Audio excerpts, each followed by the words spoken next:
2013 JP Aloha Classic, as we are in between heats. Josh Angulo's freesailing out there, getting used to his own old home break.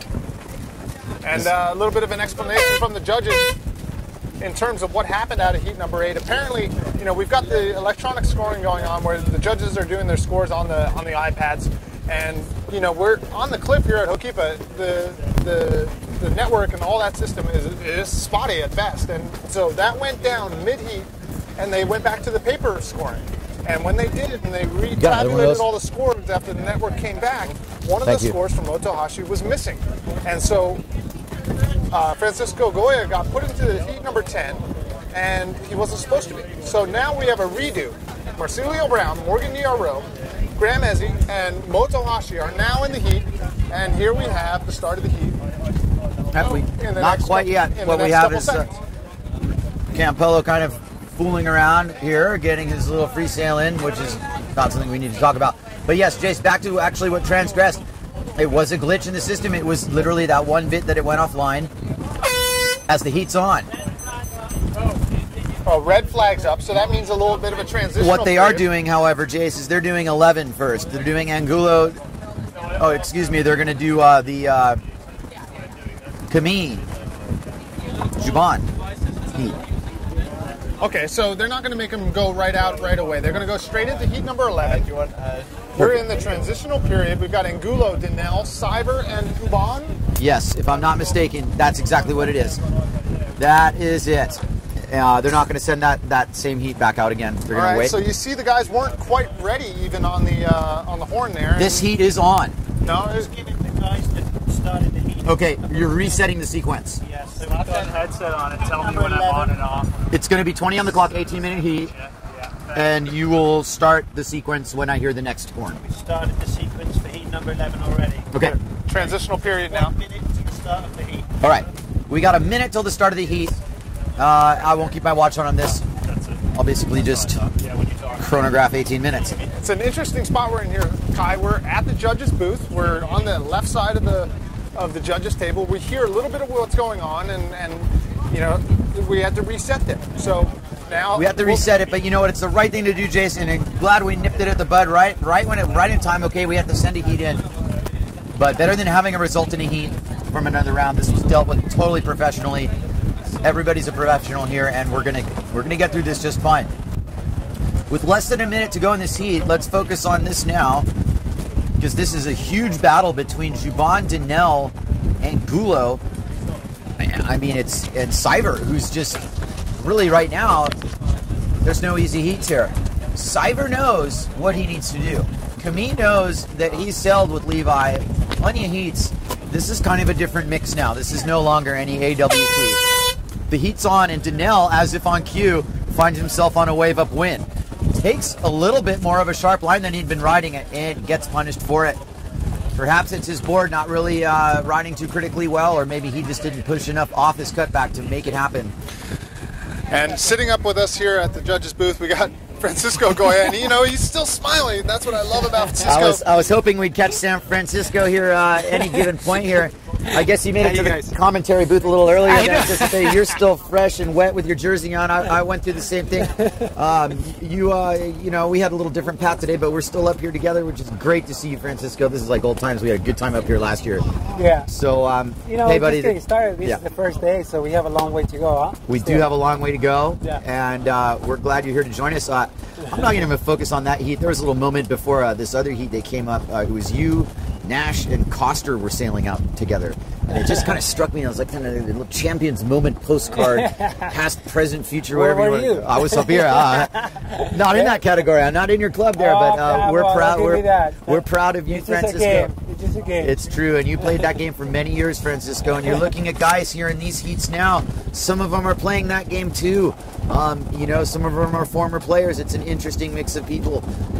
Let's talk about Levi really quickly. Have you talked to him much leading up into this round, the PWA? I know you guys are hanging out during the AWT. Yeah, well, a little bit of story on the whole thing. It's he kind of took a break from the all the events, and then we started doing all the AWT events, and he got all excited about it back in, and he got like back-to-back wins. Remember last year in Santa Cruz? I do. And then Pistol and Baja, and it just he's on a good roll. So take us through this wave of Josh, Francisco, please. Oh yeah, well that's classic Josh. Starts really upwind, hits the main section, hits the second one, and he'll probably get another turn in there, and that's just kind of like using the whole wave as much as he can, you know, all the way from the combination of aerials, turns. He kind of tries to beat the wave up too. He kind of tries to bully that wave, doesn't he? He's kind of like punch. Yeah. You know, that's kind of Angulo style. It's like taking little jabs at the wave. Yeah. Kind of just like. Well, no lip will go unhit. No lip will go unhit. Another classic line, Francisco. That's very well put. And that's exactly right. And, let's concentrate on. There's Levi. There is Levi up. Really nice set. I think this is going to open up. Looks like he can get like a good hit early on. This is a really nice wave, Francisco. That looks setting up like a really nice wave. I think it's there's like maybe like the one Camille back there is good, but this one is solid too. There's definitely Corduroy coming in. As Levi Siver goes to town, he makes sure that he's in a position to make the wave by not going too deep. He's already got two good, impressive hacks. That last one was quite vertical. That's kind of his trademark Levi style, lining on his inside rail. Levi getting a swath of spray on that last turn. Meanwhile, Camille Jubon, let's not kid ourselves. He's on a good-sized set wave. Out the back, he's done two check turns. This thing has the threat to close out unless Camille decides he's going to hit the lip. Now, that was the old remote control trick, Francisco. You would have hit that if Pio told you on the remote. Yeah, well, sometimes I don't see, so I go and try to hit it. But he hits that, and he certainly does make that off the lip down low. And he's under his own control, you guys. And I'll tell you, Camille took a good level of control in that as Danelle winds his way through what will ultimately be a reform insider that gives him enough spring in the lip to do a big aerial. And, you know, that's one of those conditions where he made that happen. Yeah, so Levi's wave was like he maxed it out. I mean, it wasn't the biggest wave of the set, but he maxed it out. Camille got a good hit on the bigger wave, so right there you see like wave selection. So kind of like, I think those two guys are doing pretty good.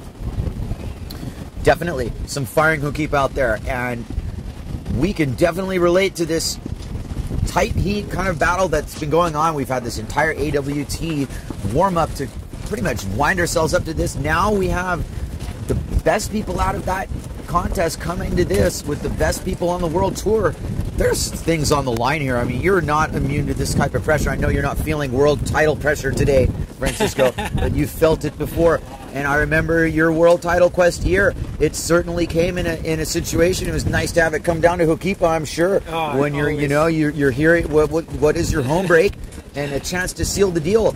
And, you know, right now, maybe Levi, out of these, you know, guys, is the guy who keeps his home break now. He might have said the same thing for Josh Angulo 10, 20 years ago, but not right now. So basically, Levi right now at his home break in a pretty tight heat, definitely in a situation where he's looking to get into the top 8. And you know Levi, how that... Levi is looking really natural. I mean, you can see that he's been sailing this place his whole life. And I think if, he keeps doing what he knows, you know, there is no question why he shouldn't be there. Absolutely. On the finals. And so, Aloha guys too. So we'll see. Here's Josh. Here goes Josh with his trademark left fade bottom turn into the sideways hack. I believe he's on a single fin. It can show up in his speed and his highline approach. Josh gets under the lip. It lips him back, but he does make it with authority. Kind of a Chango style there. Really muscled his way into making that. Interesting to see what happens when the wave hits Josh back a little bit. He kind of got buckled a little bit there. Nothing serious. It's really one of those situations right now where the sooner he gets back out there into that playing field, the sooner he can get on one of those nuggets. There's a lot of exchanges going on. I can think of everybody in this heat's caught a pretty nice wave. Yeah. You know, without having the live ticker on, or do I have it? Are we live with the scoring? So we do have, you know, first through fourth right now, which reads Angulo in first and Siver in second, with Danelle in third and Jubon in fourth. And there's some room between. If you look at it, it's like the wave from Camille is 595. So, I mean, it's all he needs is just another wave, and then he could be up there. Yeah. And the same for Levi. He got a really high score, which it makes sense for what he did right. That wave. I agree. And so it's pretty fair there. Also want to talk about Bernd Roedinger really quickly, who, you know, needs no introduction. And maybe just in terms of contest strategy, if, you know, I really can't even say that's much of a strategy, but he seems to be very patient and wait for his moves. And when he uncorked that, you know, huge goiter under the lip like that, we were waiting for it. There's no question it was going to happen sometime, but he baited himself. He was very patient. Yeah. Here comes Danelle, who on the upwind gives it this angle. This way it's going to run to the point, but it's also going to close out. And Danelle just kind of gives up. And it's really one of those things. I don't know if you had that happen to you out there today, Francisco, but a good wave turns into this closeout, right? And it definitely happened to me. Yeah. And, you know, these nugget waves, you're like, okay, it's on. And then it just goes, whoop, and you're done. Yeah, a lot of the guys don't make it look like it's a little bit of a close-up, but it's pretty challenging. You have to stay on the wave and just work it. Take me through Levi here. Levi, just, well, yeah, he's like starting to loosen up, and I think that's what you're gonna see. It's just, and there Camila as well. They're just, loosening up. I think usually at the beginning of the wave, beginning of the heat, they start going a little bit slower. And then as the heat kind of warms up, then they start letting go and don't worry about it too much. We're some way through this heat at this point as some form of You want me to hold it? relaxation has occurred. You don't want to be holding onto a microphone while you're getting a massage from the deep relief girls. Thank you so much. I went quiet there for a little while because I was gritting my teeth as I was trying to work out the kinks in my neck. We're here with Kai Cachadorian and Francisco Goya, judges booth of the 2013 Aloha Classic presented by JP Australia. And good action here in heat number 11. I want to take this Josh Angulo wave here because this is a definite nugget. And here comes Josh on the upwind, torquing his bottom turn with a one-handed cutback, and absolutely makes it down to this lower section here for more scoring up under the lip with floater sauce. Good stuff there. And now Levi really looks like he's got himself a really legitimate scoring opportunity. A really good H-Poka wave, deep trough, good cutback, spray off the cutback, lip starts to form. This is a true right-hander, gets his tweaked air. Again, these conditions really look, I get all excited, the wave starts forming, and then what happens? It goes through a little bit of a nyeh. Well, it was still a good score, though. It happens, it's a good score. Levi's already got 2 high 6s in the bag. He's comfortably in first place. Josh is still looking for another score to kind of match up with that. He's at 11.95 in second. Oh no, we had a change in the standings right then as I was talking. So currently in first place, Levi Cybers. Second place is Camille Huban. Third place, Josh Angulo now. And fourth is Danelle. So the real-time scoring is coming in. And we've got a lot of action out there on the water.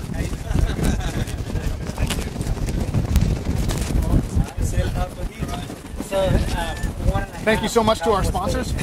Be sure to, if you're in Paia Town, check out Flatbread, Paia Bay Coffee. And if you're looking for some gear and to get out on the water, go down and check out the people at Adventure Sports Maui. Down in Kalalui Town, they're the right spot for radical action. They'll have all the JP equipment that you could need. This is the second round. This is the second round of the JP Aloha Classic. We're making our way through. We got stalled off by a little discrepancy here, which has been resolved. These things happen, and basically it slowed down a little bit of the progress of this round. It's going to take a little bit longer to get through this now. However, based on the format, at least the way I'm seeing it, it's going back to a true single elimination, whereas in the the AWT, we had something called more of a dingle format. It was slightly different. And that was also in an effort to get through the contest earlier. So this looks like more of a true single to double elimination setting up. I can already see the seedings, everything associated with that, interestingly enough, will set up later on, even to the double round. So everything to play for here. The difference between finishing third and fourth in your heat's a big deal. And that can set you up, accordingly. You're always going to want to sail your best out there, and that's what never changes.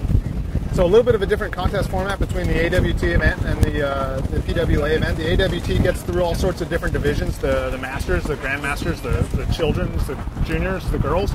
And so they're trying to force their way through and get as many heats in as possible. And now once you finish that with that event, you get into the PWA event, and here comes Camille Huban. Huban, fading upwind, with a very, very highly maneuverable quattro board there. Gets under the lip. You can see he's a little powered. He's got some apparent wind going for him, but that's going to help him get that aerial. And again, you guys, that funky angle. Camille normally would have sent that thing into the stratosphere. Well, he didn't get the lift off that. Meanwhile, upwind, Donnell is setting up and Levi's setting up. Basically, Donnell is behind the peak on a really good-looking runner here. We know what's going to happen. It will eventually close out, but he's going to get a couple turns. He's going to get under the lip. Last opportunity. He reads it fairly well. He's going to head downwind. Siver sets up pocket snap on the outside. Gorgeous turn. Perfect read. Siver again off the bottom. Mid-face snap. Now he's setting it up. He's dressing this wave up to go all the way to the point. Here comes his main turn. Right under the lip.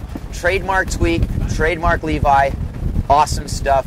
Couldn't consider my life without watching this guy sail here every day. Well, he sure played that one nicely. The wave was a little funky, and he had a chance to go for a bigger maneuver, and he probably would have gotten closed out. By doing that, he was able to stay in position. And right Mr. now, Angulo is setting up to go to town on the outside. This wave's drawing a line all the way to the channel. This says Josh Angulo written all over it. He's going to set this up. Believe me, he's hitting this, you guys. He's going under the lip. Big air, single fin, stretched it down. He's going to skizzle around. But like the Boston Red Sox, under the fact that his boom slipped down low, and now he's sailing a kitty rig, he still made it.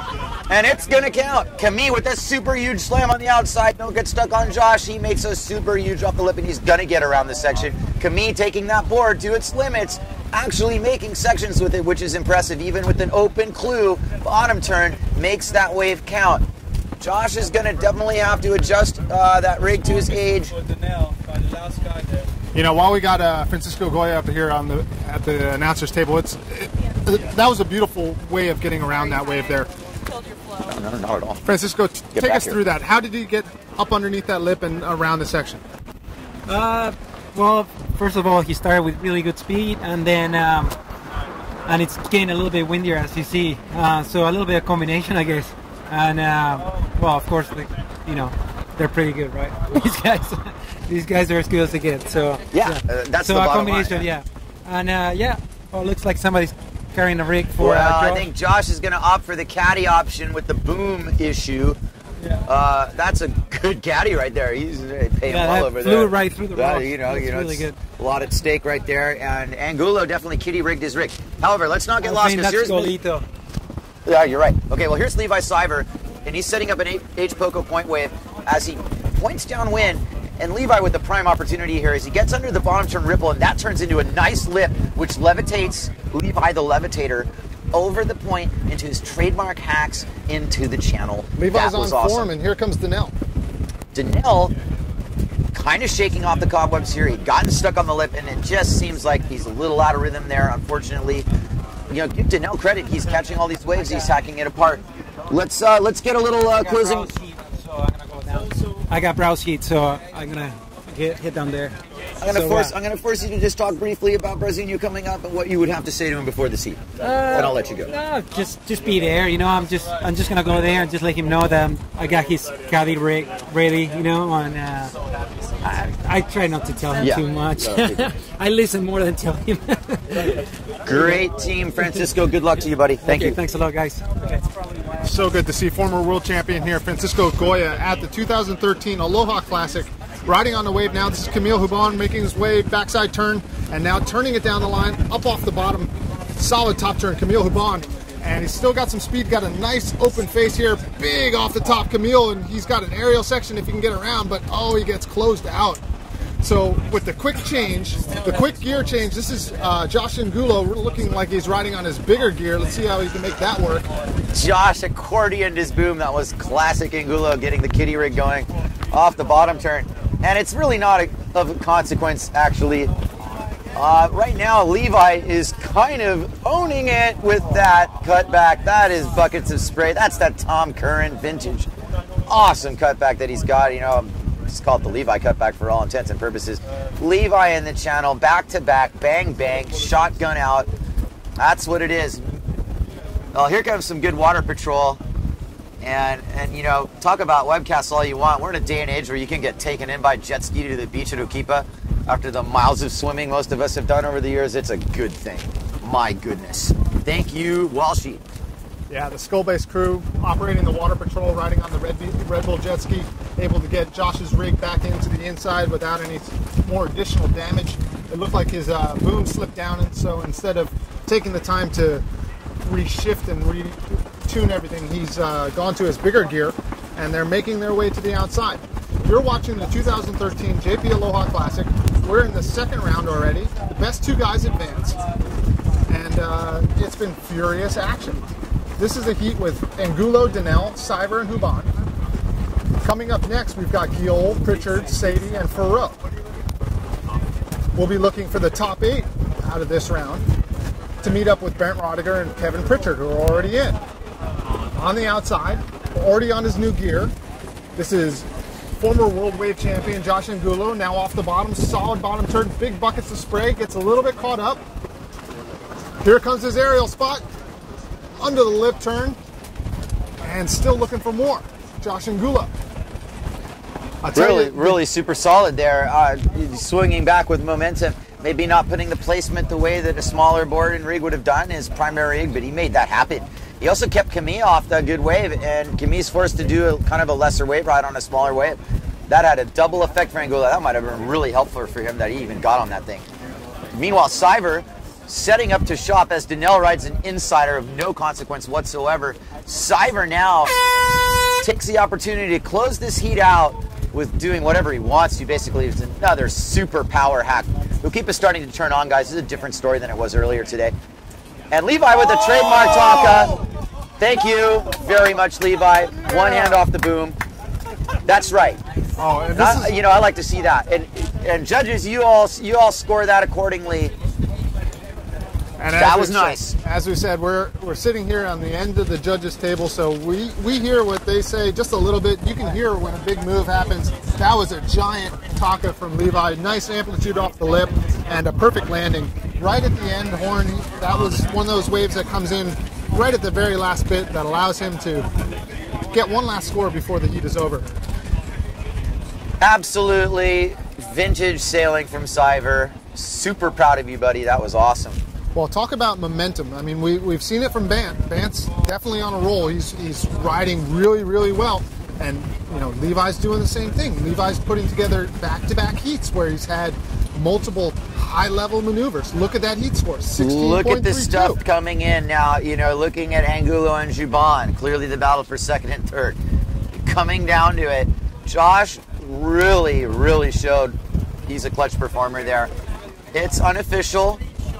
And we will get the official results, and I will just give you vague summaries that Angulo did a good thing in switching his rig and employing the caddy that he had to make that situation one that he could actually advance from. It appears as if he has advanced in second position with 12.7 over Juban's 12.25, which is a squeaker, and it came down to possibly the simple fact that Angulo just muscled that win out. Well, you said it, Kai. There was that one wave towards the end of the heat where Angulo was able to muscle his way on it and force Juban onto the wave behind, and that second wave just wasn't nearly as good. There you have it, moment of the heat, really. And it had nothing to do with an individual wave ride more than had to be tactics of getting somebody off of a scoring position.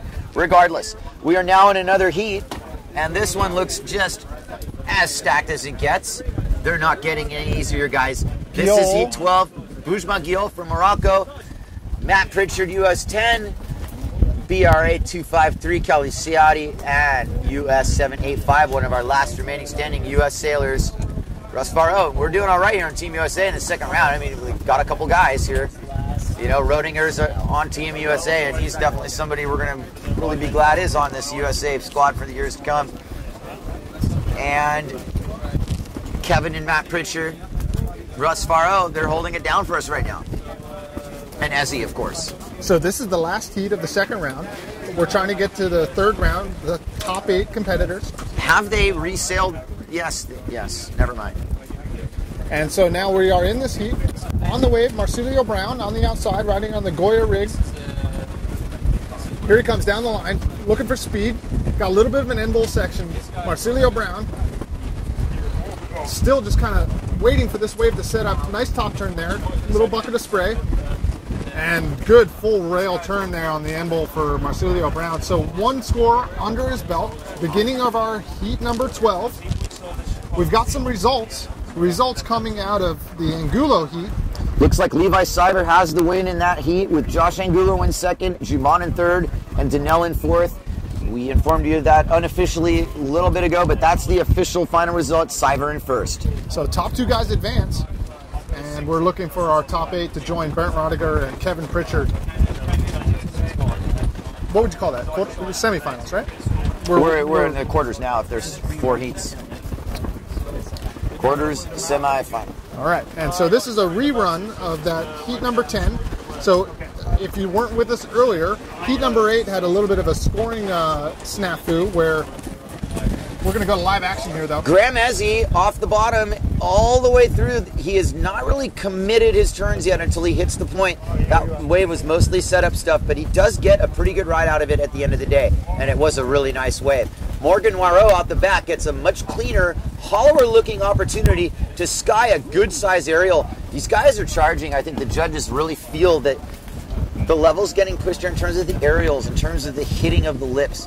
That was a nice hit in that spot. Not much more you can do with that. Morgan Noirot riding on the hot sail on the JP board.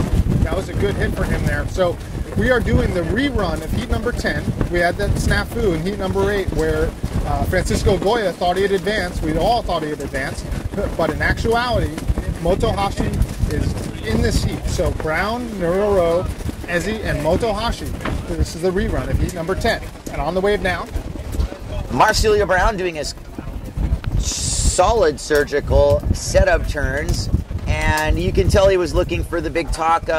Some of these lips aren't exactly throwing enough opportunity, and he wisely cuts out of that. But like we've been saying all day, this is that kind of flurry that happens in the beginning of the heat. These guys are looking to get their scores under their belt so that they can improve on them.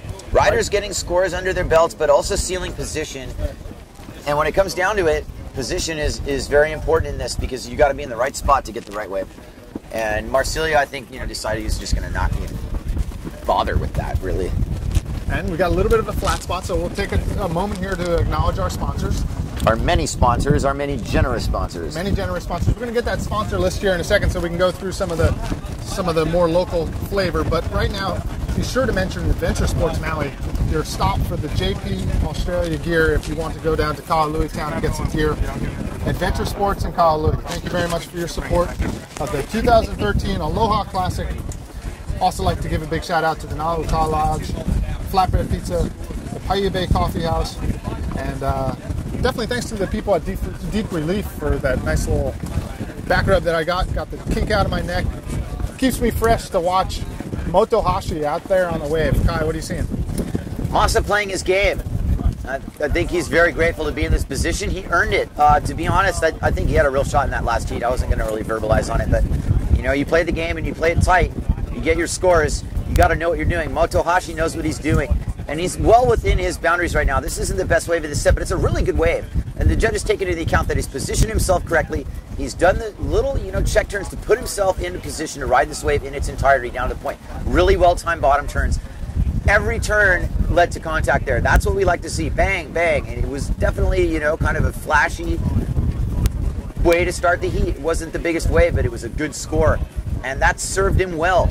So as Brazino now commits to a ride on the outside, we have Morgan Noirot outside of him for a 1-2 exchange. Brazino sets his sights on getting this wave ride started. A lot of these wave rides are initiated by doing a couple check turns on the face to make sure your positioning's right, to make sure you get a couple turns in a situation where you wouldn't get it before. Now he's on his second salvo of turns. That's his third turn, which leads to an error, which is quite nicely done. I don't know if he has got a 360. He's got another good cutback as we bring it to Morgan Noirot.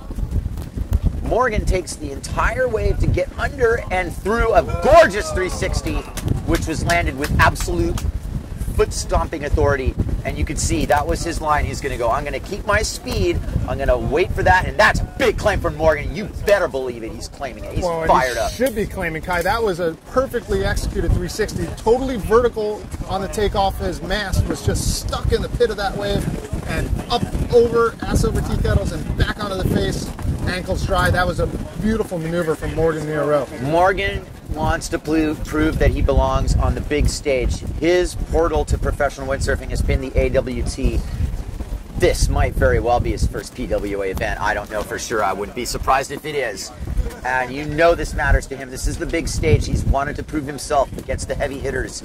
He's not necessarily up against anything other than most of the people he's sailed against in other contests on Maui. But he's going to get his chance here. To make it out of this round, he's going to need to continue to sail like that. Meanwhile, upwind, Graham Ezzy has an unbelievable looking wave. This is going to set up nicely for him. It's a lot to hold on to. He keeps it in control with the air. This thing's setting up for the whole way down the line with Massa behind him, but we'll stay with Graham, who's just basically ridden this wave to perfection. Now he can start getting his little cutbacks that is just giving him the entire wave. This is a multi-bottom turn wave. That was an unreal wave by Graham Resi. So much speed through the turns. Here comes Motohashi looking for an aerial on the end bowl section. See what he can do. Massa gives his vertical approach. He really set that wave up for what he was asking to do. Didn't quite give him back. Brasinho all the way wrapped around, riding this wave from point to point.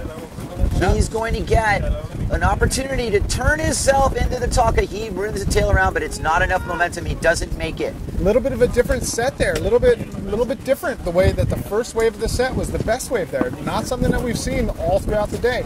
Noiro's in command. 1-360 will do that, and that's not even just 1-360. It's a good wave in a 360. Morgan Noiro, make no mistake, might not be the high-profile shredder guy that's getting all the attention. Might at times not find his true form all the time. He's learning, for crying out loud. He's pretty young. What he is he is a Hukipa standout.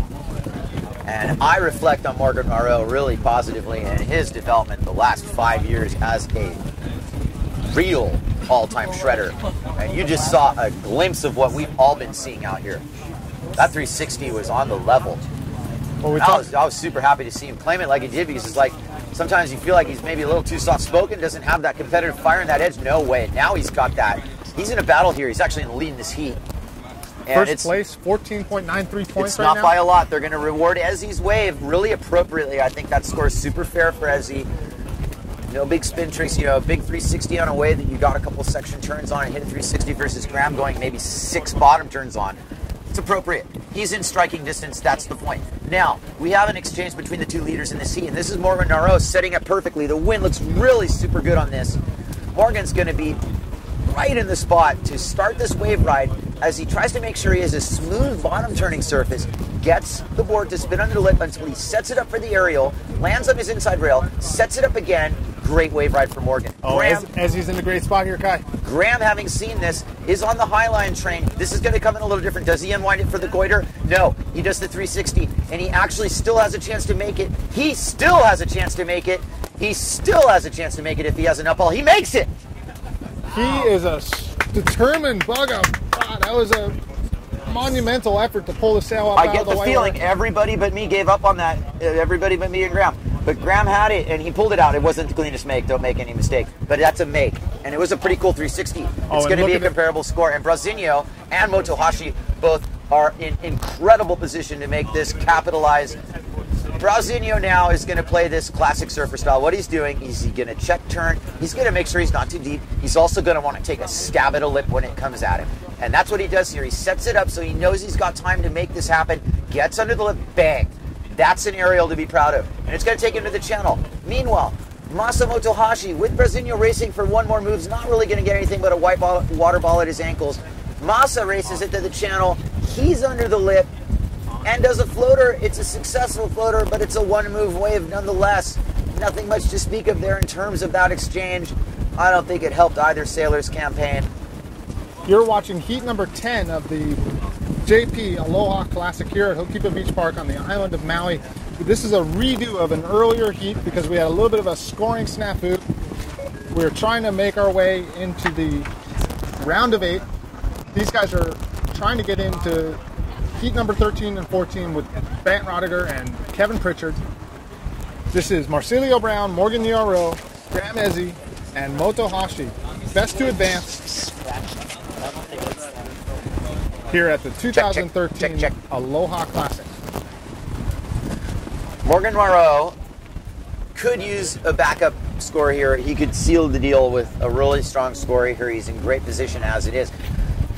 Graham Ezzy in a vulnerable spot, actually. He's definitely, you know, with Brazinho nipping at his heels here, it's pretty tight. It's tighter than it looks on the score sheets. This is one move away from being Brazinho's heat, actually.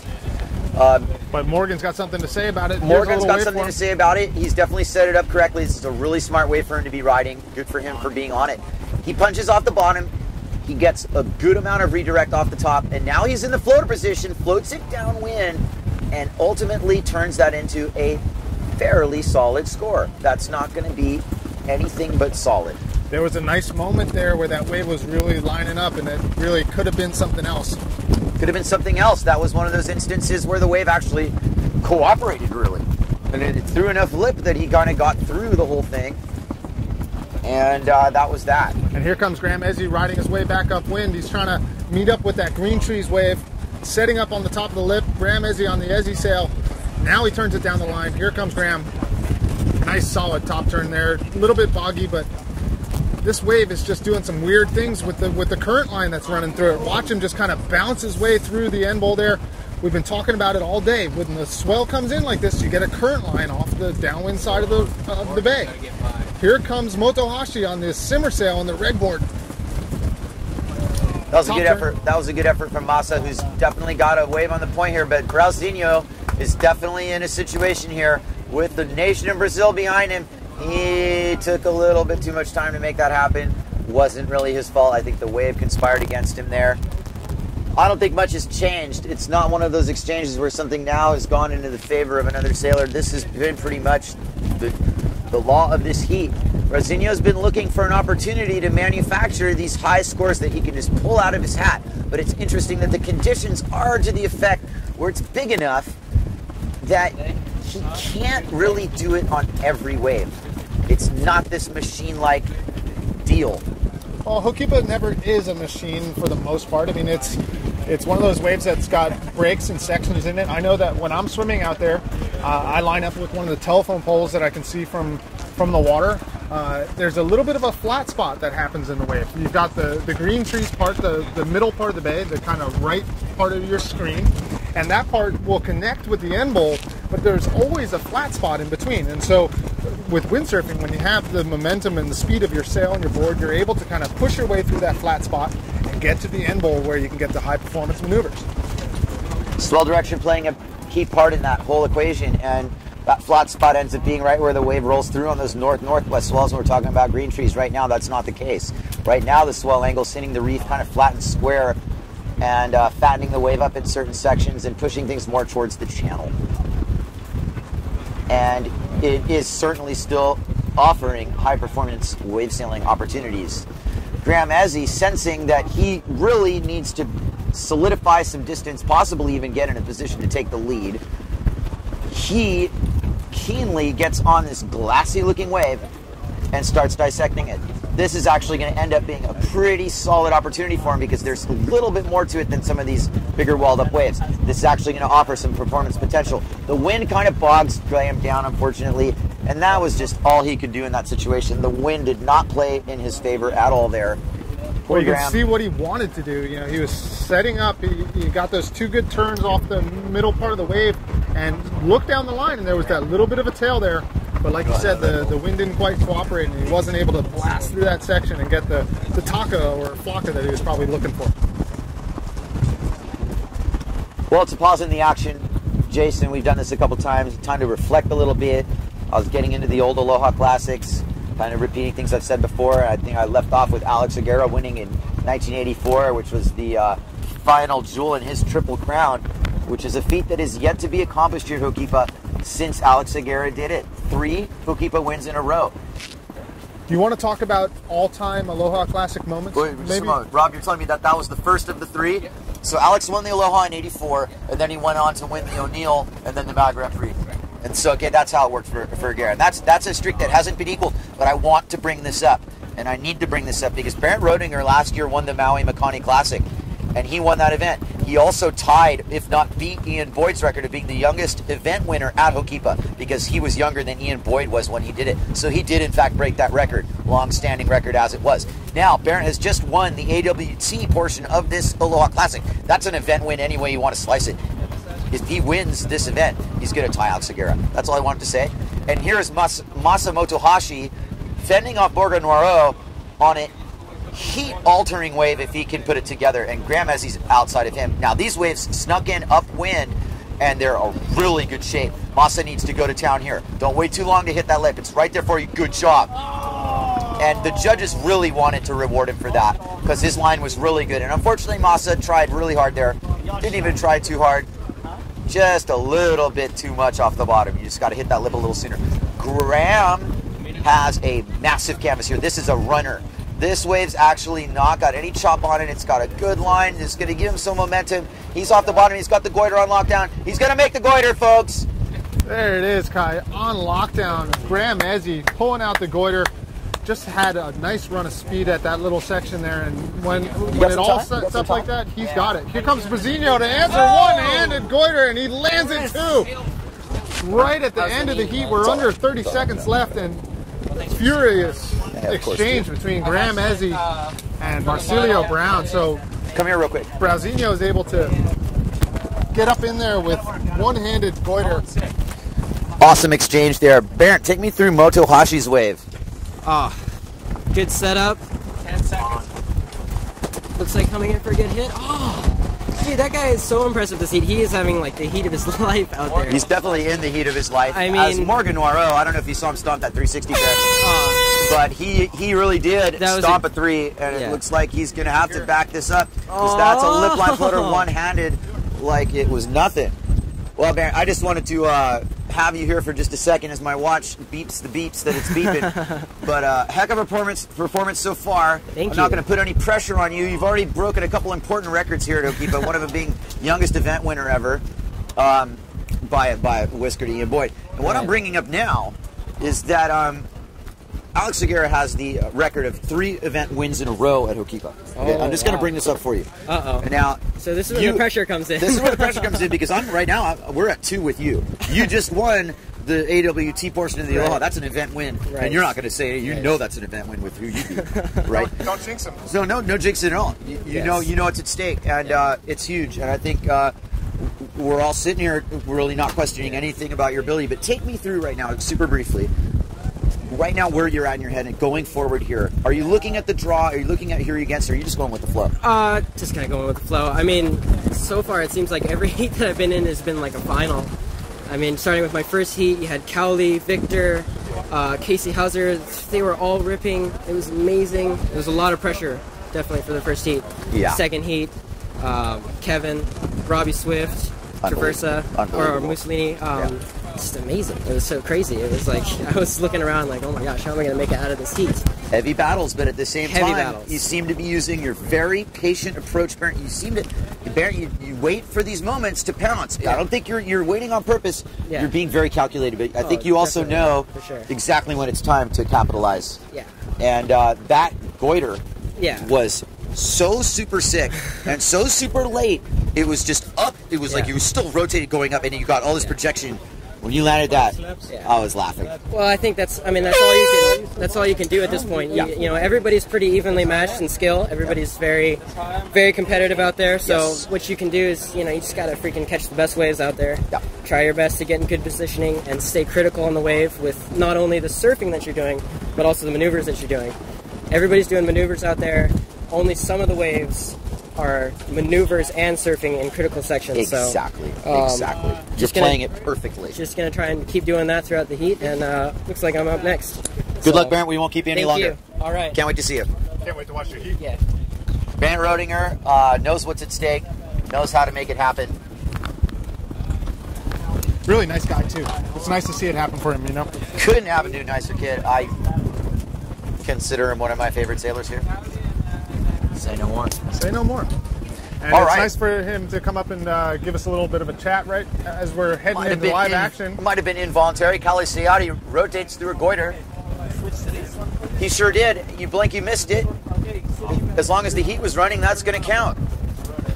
You know, All these right, guys well, have got- live ticker, Chris.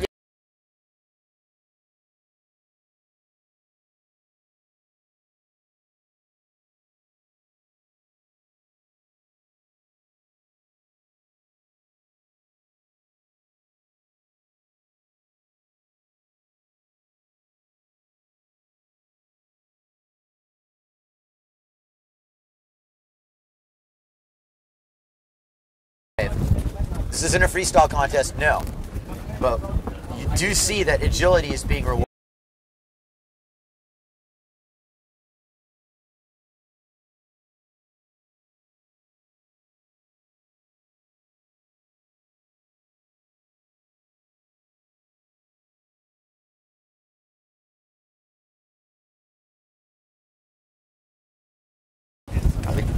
Yeah, in heat number 12, we have Callie with a score on the board of a 5.88. That puts him into first position for this heat.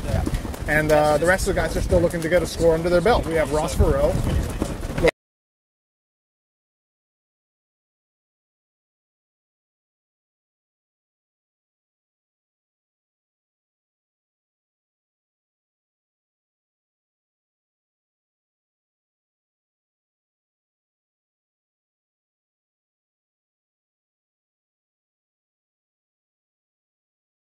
But Bujma Giol is not concerned with anything else other than absolutely lacerating this wave.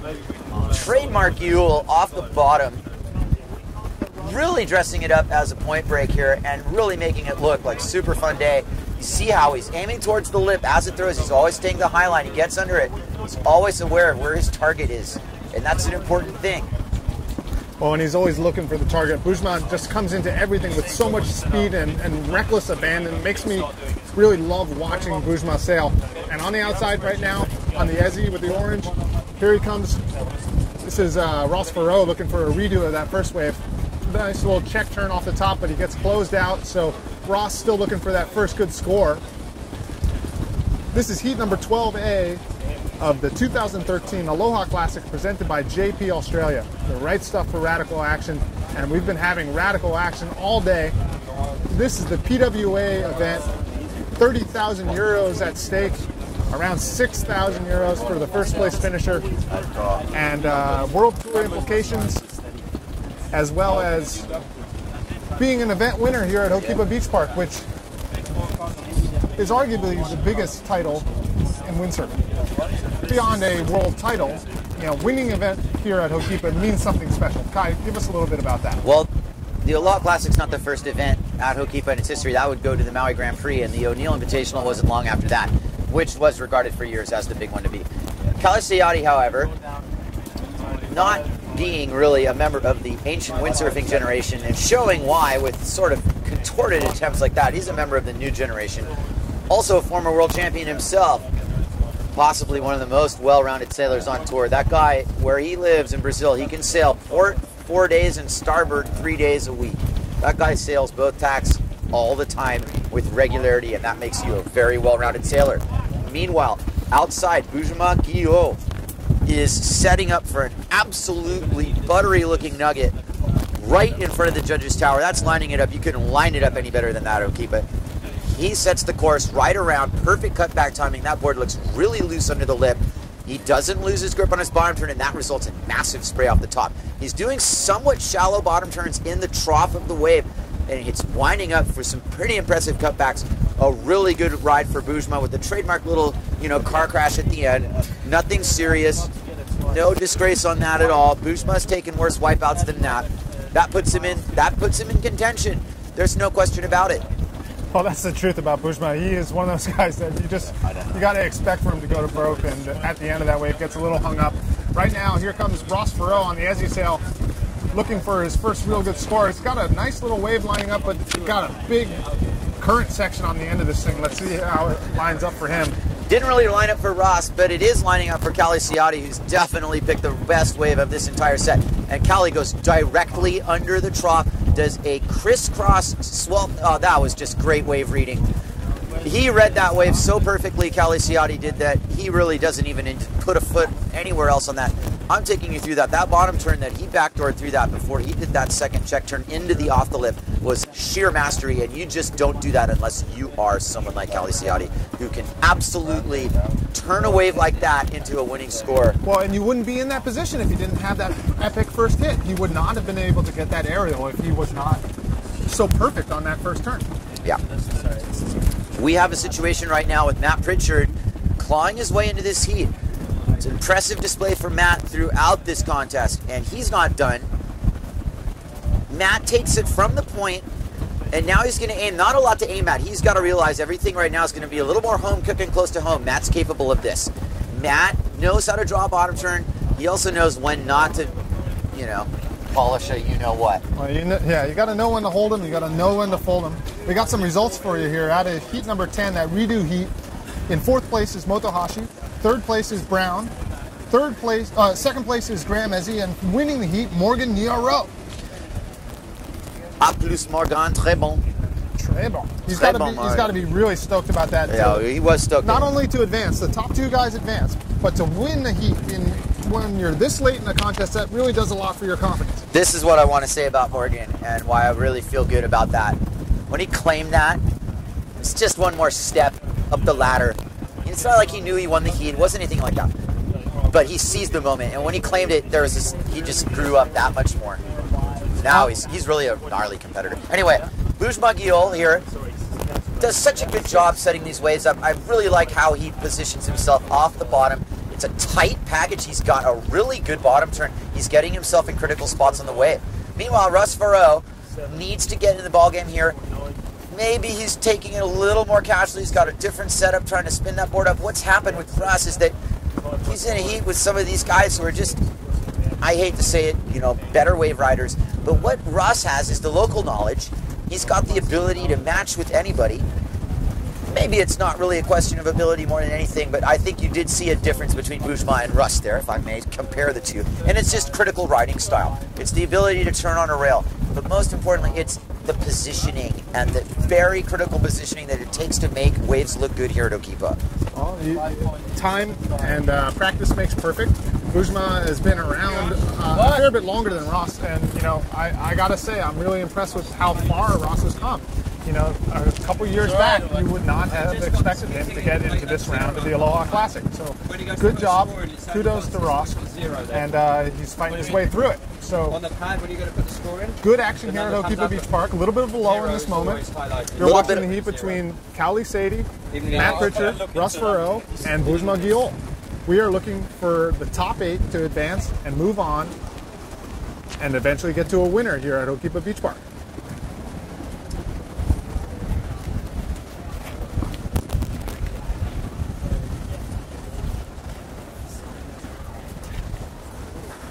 It's kind of nice to hear a little quiet every now and again.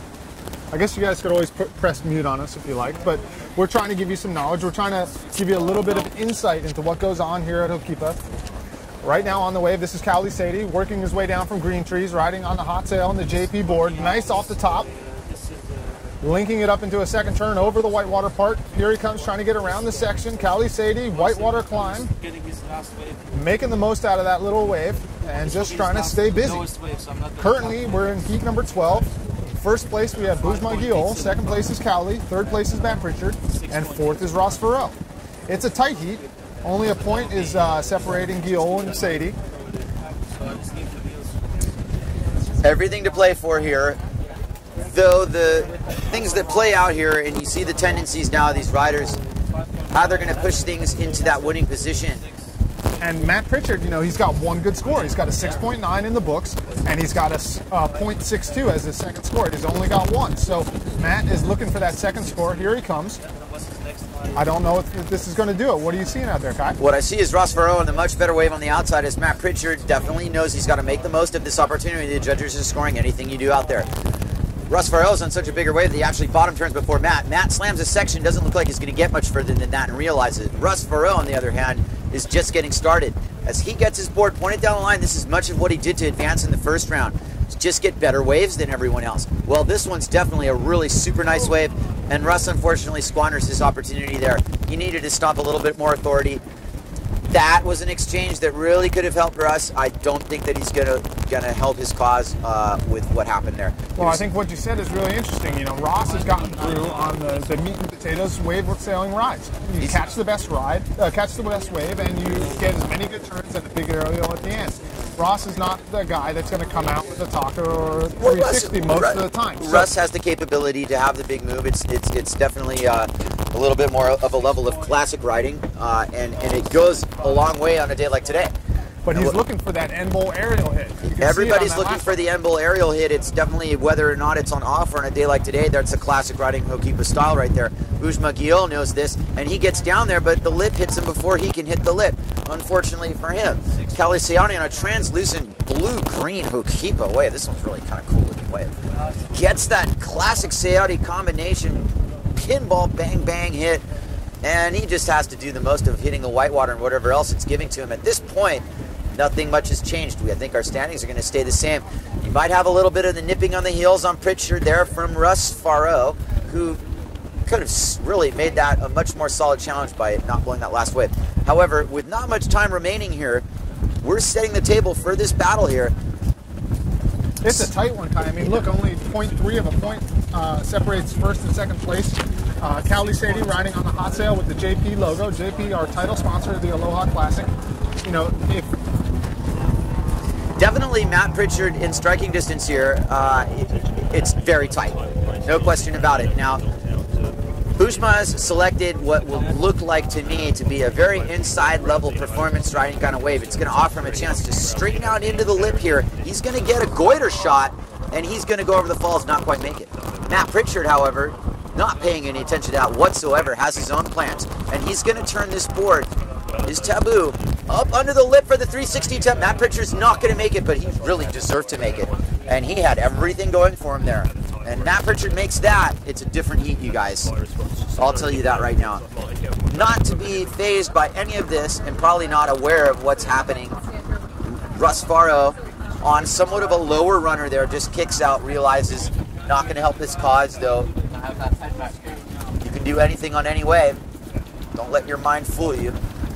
So some interesting things going on here. We are in the round of 8 of our first elimination of the JP Aloha Classic, and we've got title implications here at stake. I mean, Marsilio Brown just got knocked out of the heat beforehand. So what does that mean for his title aspirations for the PWA World Tour wave sailing title?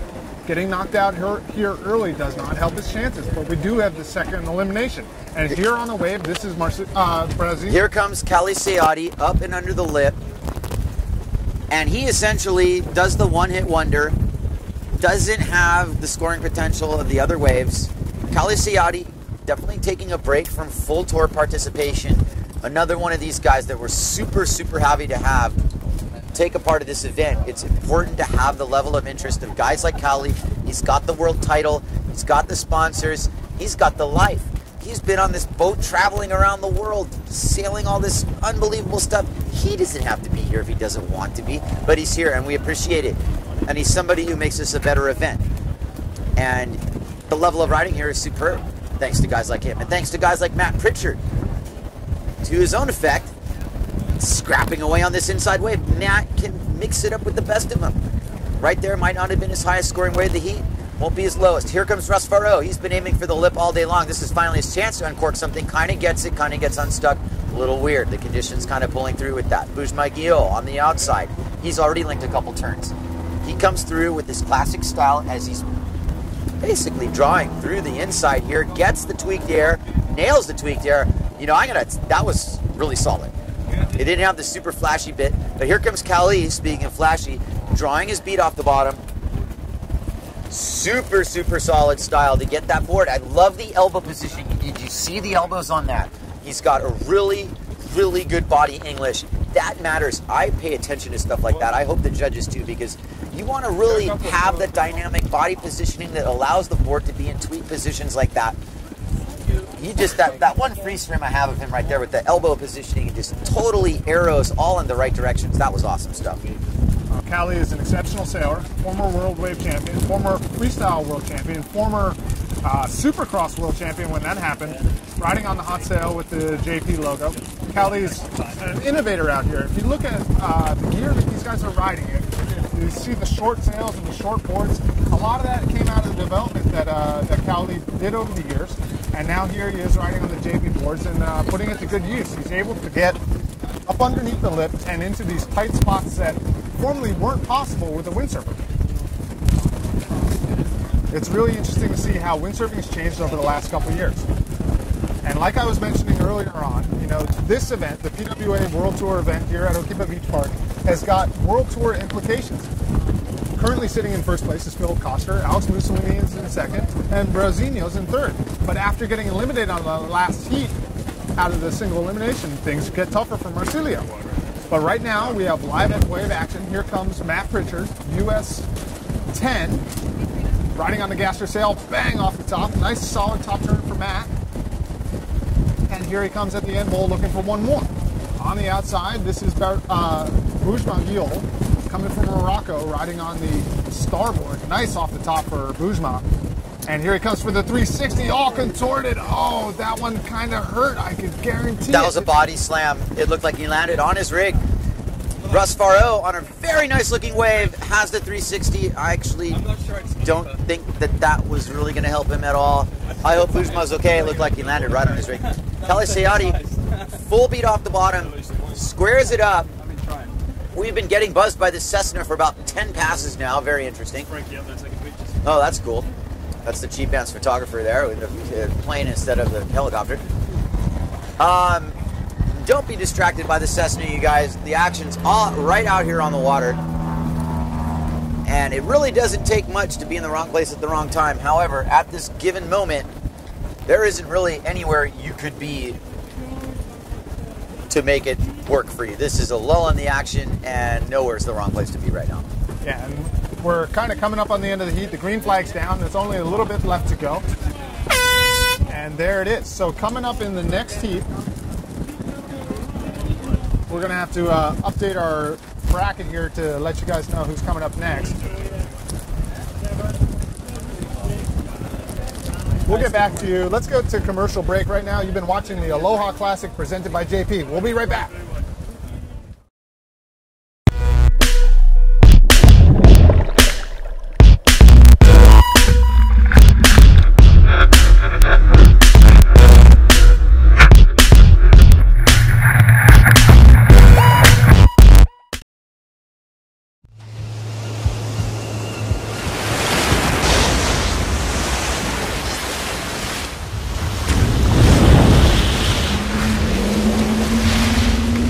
I'm Robbie Swift. My Maui Ultra Fins AX thruster.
I am Philip Koster. My Maui Ultra Fins are X-Twins.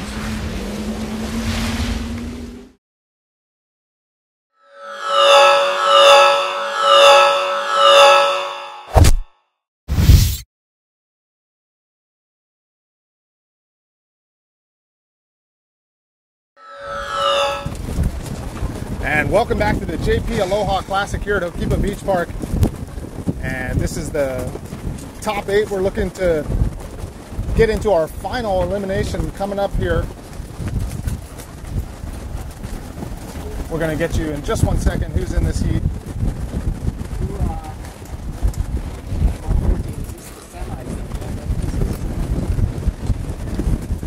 Been great conditions out here at Hokipa Beach Park all day long. The wind is still fully filled in.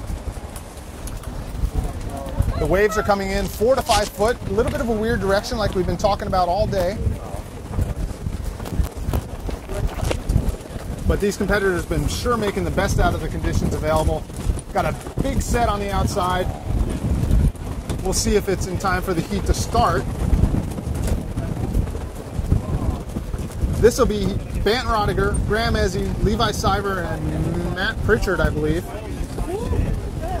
Matt Pritchard, wasn't he just out? So that was Kevin Pritchard. Oh, it'll be Kevin Pritchard. We're going here, I believe.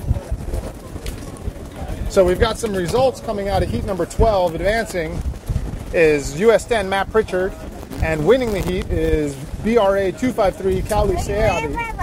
So those are results out of heat number 12. Can you hear him? We've only got 8 competitors left in this single elimination, or the first round of the double elimination, excuse me. So the top 8 guys here, the cream has definitely risen to the top. So far left in the competition is Brent Rodiger, Graham Ezzy, Levi Cyber, Matt Pritchard, and also Kauli Sadie, Josh Angulo, Morgan Yarrow, and Kevin Pritchard. So those are the top 8 guys left over. I'm sitting here at the end of the judges table with my good friend Kai Kachadoyan, and it's been a good couple days of action, and it sure's been nice sitting here and talking all the story with you. Great to have you here, Jason. Definitely good to have some backup in the historical aspect of things, and to get a feeling that we really, are here watching this. This is too good to be true. We're so lucky to be here. We're so fortunate to have the PWA come back to Maui after 7 years, and it's a really good occasion to take in just the simple fact that we've got the mix of sailors finally going against each other. World titles are on the line. I think everybody would agree that they're just happy to be here and be a part of the big dance. So the current world wave ranking for the PWA has got Philip Koster in first, second is Alex Mussolini, and third is Marsilio Brazinho Brown, and 2 of those guys are already out. So they're going to be looking to get their way through the double elimination when we get to that. Yeah. But right now, there's some serious World Tour implications at stake. There are definite World Tour implications at stake, and you're looking at any of the top 3 guys. To the right, to the right, to the right. I mean, I'm just, it's amazing to think that right now in the top 8, there's nobody in the top 3 from the World Tour wave ranking. And this might be, a chance for me to pounce on a point. I'm not going to go there. I'm not going to even say anything other than the fact that in this world title race, which is what is really at stake here, we're not talking about who will keep it this or that. World title race just got blown wide open because we got the second round coming up, and there's going to be no messing around in that round, and that's when it all gets decided. Can you explain to the layman how the double elimination will work, Guy? Well, essentially, a double elimination ladder like we have here at this contest allows the people who have lost heat a second chance. Yeah, it's like, it's a round robin. Now, this is Jammer, isn't it? That's on the wave right there? I mean, this is to me, this is all free sailing right now. There is no competition happening. This would have been a chance for me to go back out on the rocks. I'm not going to take that. Essentially, this is in between. They've got their top 8. That was what the purpose of this last round was. You got your top 8 now. Let me go over those top 8 sailors. Let's have a discussion about what's happening currently here. Heat 13 is going to be Barrett Rodinger, US 1113, USA 1 Graham Ezzy, USA 0 Cyber, and US 10 Pritchard. And with US 3 Pritchard in the bottom, I like having 5 out of 8 guys from the U.S. Sure, and that's great. And go Team USA. That's right there shows you local home turf advantage has paid off in this. And I'm afraid of heat number 13. I mean, look at that. You got Rodiger, Ezzy, and Cyber, and Pritchard, but arguably the guys with the momentum right now. I mean, Rodiger has been on fire from winning the AWT event. Levi with what did he have? 3 360s in that last 3. Right. And you're also looking at the deeper history in this, in that Rodinger and Cyber having been on the AWT World Tour, they've been battling as much as Juban and Cyber have been battling. They're on each other's heels. That's a hard heat. It's a hard heat. It's a very stacked heat. And I look at this at 14 with Saudi, Angulo, and Noiro and Pritchard, and that has different connotations in the sense it's not this like. What's really cool about this top 8 is that the world title implications, for all intents and purposes, now out the window, and now we're back to just a good old normal Hokipa contest. Not like I expected these world title contenders to be, up in this top 8. I don't think really anybody really did, to be quite frank with you. The point is that now it's going to play out even further in this second round. Yeah, well, let me get my E11 glasses on here and see how much windier it makes it look. Wow, does it make it look windier? I mean, it's like 10 knots windier. Firing Hokipa, you guys, wow. Looking at it right there, this is just postcard level Hokipa. These guys are getting a little epic free session in here. Jammer just got a huge double air off the lips. And out the back, oh my God, on the Neil Pride sail and the JP logo, Antoine Martin, giant aerial, and out back of him, Ezzy sail. That's got to be Graham. Graham just looking for a nice warm up here. I don't know. We've all been in this situation where you're a couple minutes before your heat starts, and that wave comes through. Yeah, exactly. It's like you sit there. It's going to do one of two things for you. You're gonna sight that down and go, wow. That's what you should be thinking more than anything is I need to be on that wave in my heat. And you're going to go out and find that wave in your heat. You're going to find 2 of them. And they're going to be the only 2 that come in, and you're going to be the one who's on them.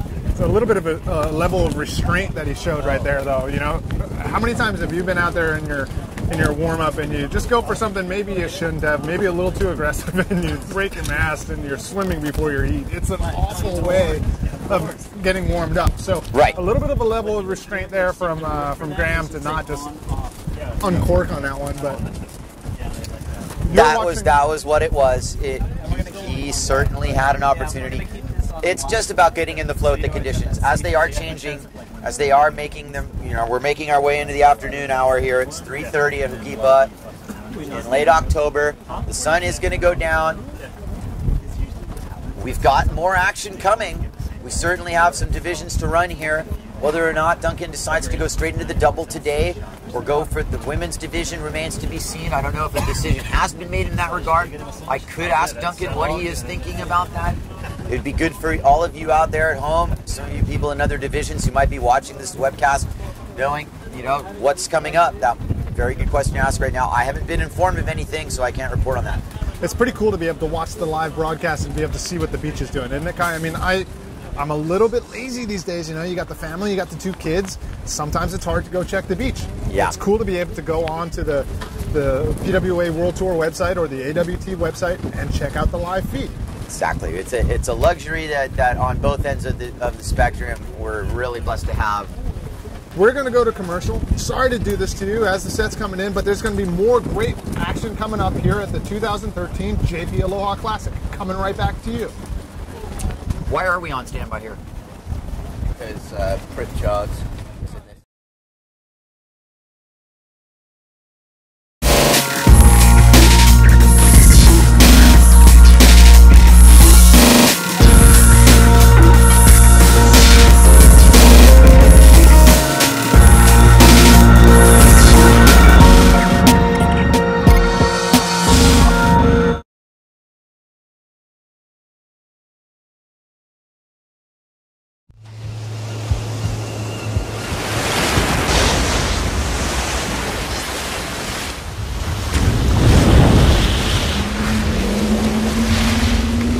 I'm Robbie Swift, my Maui Ultra Fins AX thruster.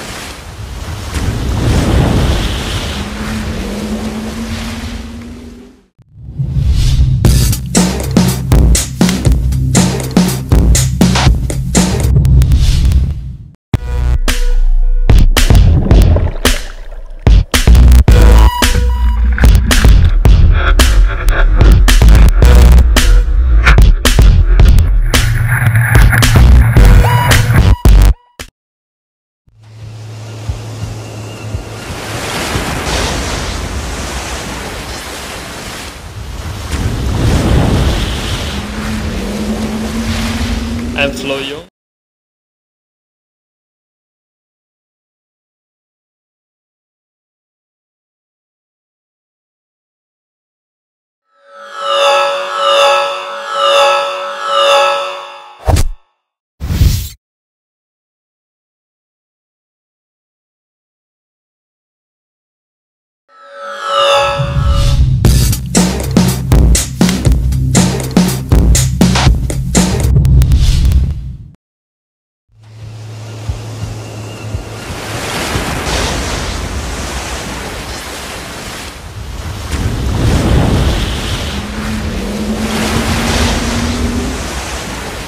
I am Philip Koster. My Mario Ultra fins are X-twins.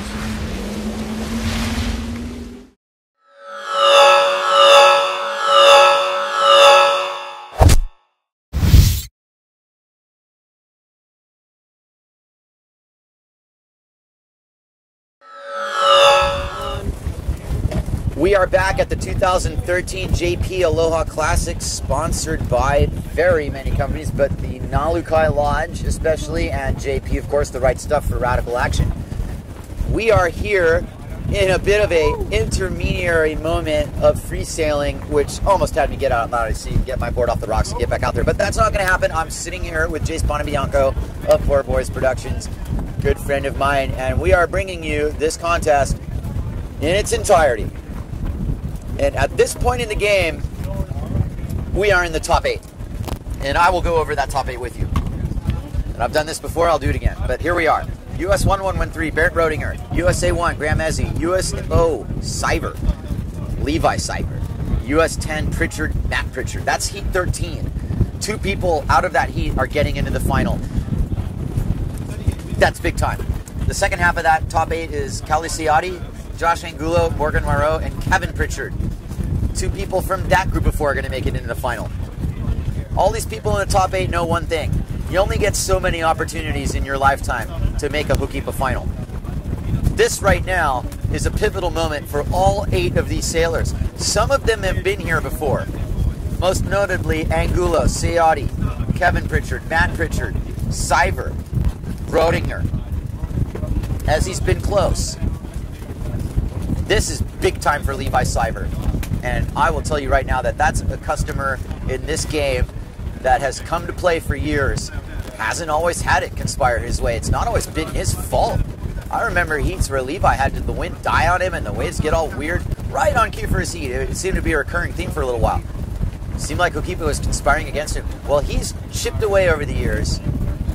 And he's in prime position right now with a golden opportunity. And if they don't get much better there, they don't get much better there. And guys like Leon Jammer can start hacking away and busting huge airs like they just did.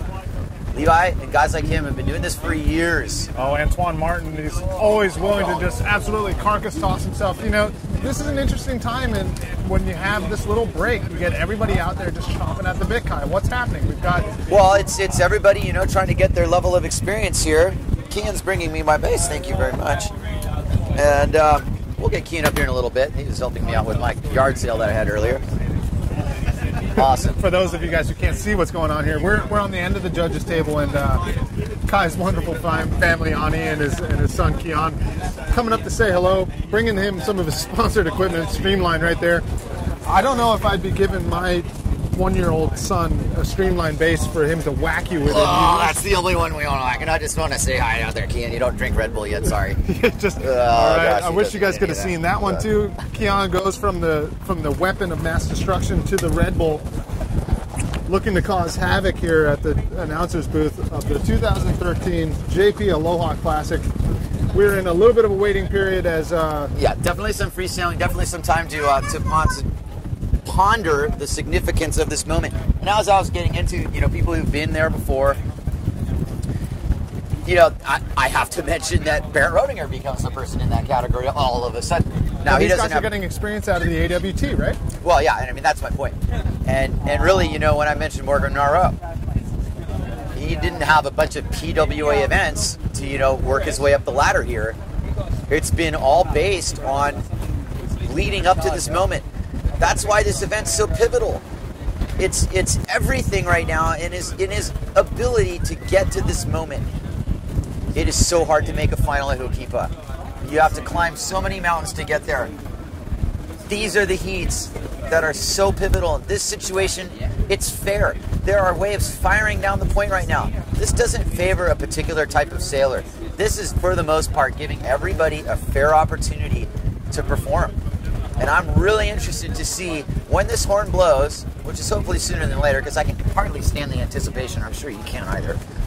And, you know, we have our friends involved here, and friendships aside, you know, like we've talked about betting before, you know, betting man and favorites and rankings and all this. This next heat, you throw that all out the window because all 4 of these guys are capable of winning it.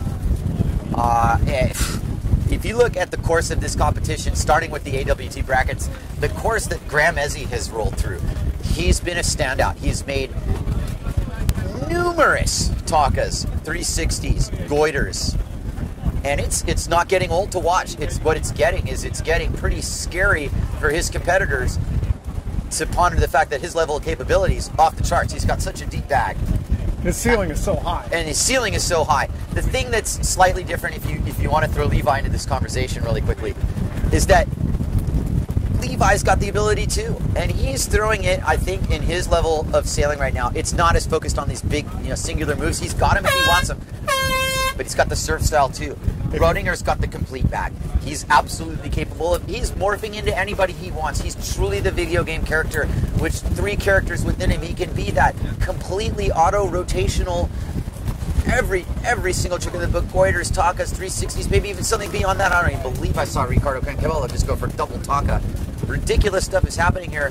The conditions are getting to the point where they're going to offer the canvas for these guys to try anything they want. Is it going to be within their ability level, or are they going to play it safe up until a point? Or is it going to be pretty much at this point, come out swinging, start swinging? I think you got to come out swinging. We've seen it in the break here. What did we see from Ricardo? A double taka attempt, and we saw from Antoine Martin that back loop off the lip attempt. Anything is possible for these guys out here right now. The conditions are setting up so well that anything's possible. And here we have the green flag, I believe. Red flag's up, which means that this is the start now of the 2-minute transition of this heat. Now, don't get me wrong. 2 minutes can be an eternity in this situation, but it's going to go by quickly here. The reason I say that is because these guys are all going to quickly put themselves in position to do major, major damage. Gosh, I'm excited. Here comes Levi Cyber. Goya sails, Quattro boards, Red Bull, Oxbow. No more Oxbow. No more Oxbow, sorry. Strike that off the equation.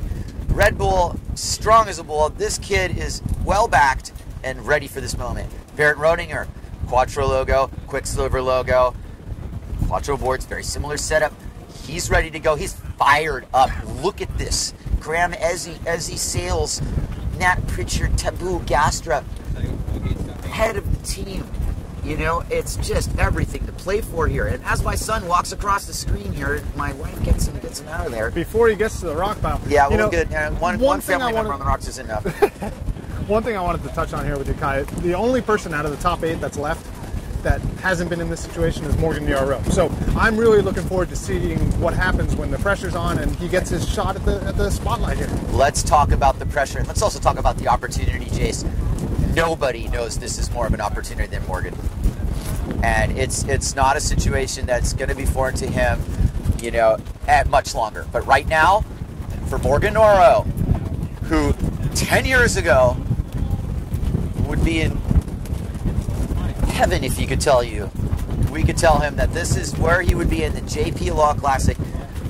The danger right now is being too satisfied, too happy with his top 8. He's got to be hungrier than ever right now to seal the deal and make it into this final. Well, anyone that's been in a final or a semifinal before knows that. Okay, well, the heat's on. I believe Francisco Goyes is kind of free sailing through this heat for the heck of it. He should get out of the picture though. Setting up outside is Matt Pritchard. And Matt Pritchard has a really nice wave to open up the seat with. Levi Cybers behind him, but Matt gets his vertical bottom turn placement, and he's setting himself up to make it through all the way from green trees to the point if he can make this off the lip and actually continue on his downwind rail. Masterful work by Matt Pritchard. Levi Cyber outside of him. After the first wave cleaned up the canvas, Levi gets a bottom turn, cutback combo hack into the next shallow bottom turn off the lip and floats a section. There is more coming for Cyber as he makes his way towards the channel. He's going to get a good off the lip, more lip contact, lots of contact. Levi Cyber, that was blocking his way through. Lots of turns, super high scoring way. Graham Ezzy upwind, hollow insider with the whitewater line. Someone's going to throw eventually. He's going to go for the goiter and he gets it. Running the canvas, but this time it doesn't happen for Ezzy, and that wasn't really expected. However, you look at the situation with the angle of the wind and the waves, and when he rotated that, he didn't quite have control coming down, and when his nose stuck a little bit, he went upwind, and that was all she wrote. A little bit of a rinse off there. Matt Pritchard and Levi Siver solidly on the board. Jace, tell me what you think. Well, it's really interesting to see the difference between the three waves. You know, you got Matt Pritchard on the first one of the first wave of that set. It was a little bit bumpy. Levi's was smooth and beautiful all the way through, and then what happens after that wave goes through, you get the foam ball. You get this really kind of foamy, kind of warbly wave for Graham, and that's what hung him up on that wave. And now on the outside we have Barrett Rodinger. Barrett Rodinger's not going to wait forever this time. He's going to wait roughly 2 minutes into this heat to go downwind up off of green trees, one-handed, landed one-handed, and then he's also going to highline a beautiful looking wave. But the thing about today, and you know, I'm just going to complain a little bit, those waves should peel through. Come on, Hokipa, give us a little bit more to work with. But he was able to keep that hand off the boom the whole way, Kai. What do the judges think about that? I think the judges liked the landed one-handed bit, and it was really super smooth, casual, yet radical. We like that here. Don't make it look too easy. And Barrett's flopping hair takes care of that. There's always going to be a level of effort with the head bob going around like that. Outside, massive stacks of swell are happening. Matt Pritchard setting up for a thick-looking section. Levi Siver on an even bigger wave outside. Matt does the bar fight upwind, and he puts himself in such good position. Close guard Hokipa as he fends off a little bit of chop and gets himself in position to bottom turn here. Big cut back under the hook for Matt Pritchard. This wave's winding all the way down the point. Here's your snapshot. Levi Siver and Matt Pritchard both just enjoying epic Hokipa together. Levi Siver getting a little closed out behind this section as this thing is going to wall up and throw a good sized lip. Levi Siver answers well there. Graham Ezzy on this exchange. Nothing decided, nothing done here. Graham Ezzy full speed under the lip. The lip throws. Graham Ezzy flies. Graham Ezzy lands. He's not done yet. But it just takes him. It was so well played by Graham.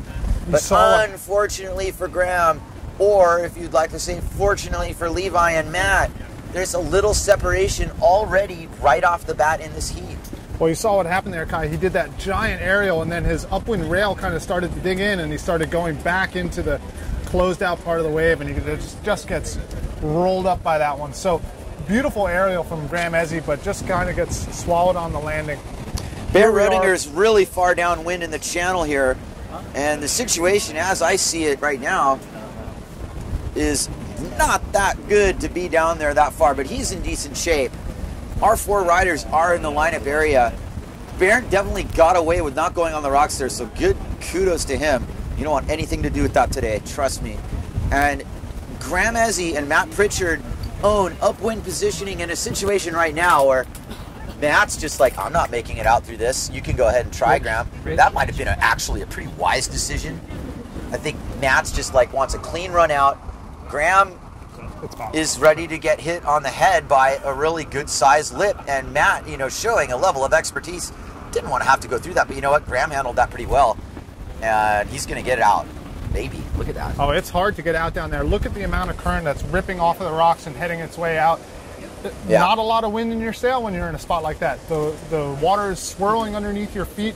There's no grip, and it's just super hard. Kian, good job, Mama. All right, that's my son kind of getting in the way there. You're going to see that a couple times. He likes to get in the mix here. Luckily, that was in the break of the action. He knew exactly what to do. Now, there's a nice little cliff for him to jump off there. Yeah. I'm sure he's looking at that. Well, kids are the same a world over, aren't they? Yeah, they like doing things that we don't want them to do. That's the truth. Well, thank you very much for joining us. You're watching the live broadcast of the 2013 JP Aloha Classic. JP, the right stuff for radical action. This is Maui, Hawaii. Hokipa Beach Park. The world's watching here, Jace. The rest of the world that's just awake anyway. And we're wide awake here on Maui. I'd love to hear from you on the Twitter feed. You know, we're getting it. We're definitely getting it from a couple different, you know, angles. This has kind of been what people are observing here. Tom Brent, you know, kind of observing the world title race aspect of this situation right now, which, you know, isn't really at the forefront of this conversation, or the fact that the world title contenders, the three of them anyway, the top three, they're all knocked out. So, you know, the guys who are below them are like, oh, okay, big opportunity, except nobody's leapfrogged them. That's, you know, behind them in the rankings really significantly right now. These are all, you know, riders that I look, the four of these guys are all AWT riders. All four of them. Matt Pritchard's the former AWT head judge. He's competed sporadically in it. Barrett Rodinger's been all over the AWT Tour since its inception. Levi Siver as well. Graham Massey's cameoed in and out.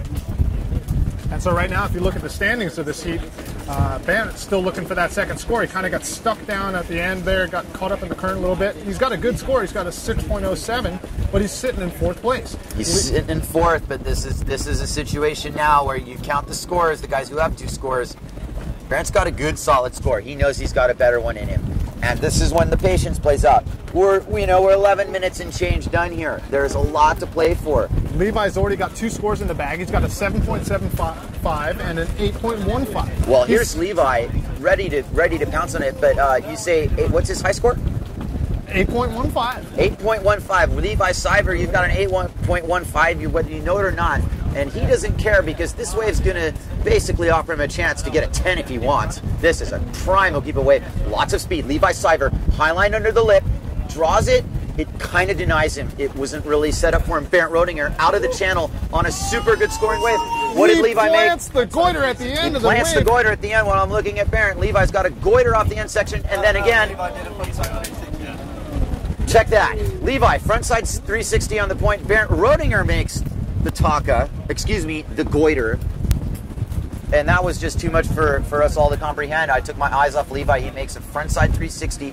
Barrett makes a goiter. You know, Levi's 360 was so up over end that it kind of tricked me there for a second. That was just one of those pogo stick wide grabber. And all the way upwind on green trees, here comes Matt Pritchard.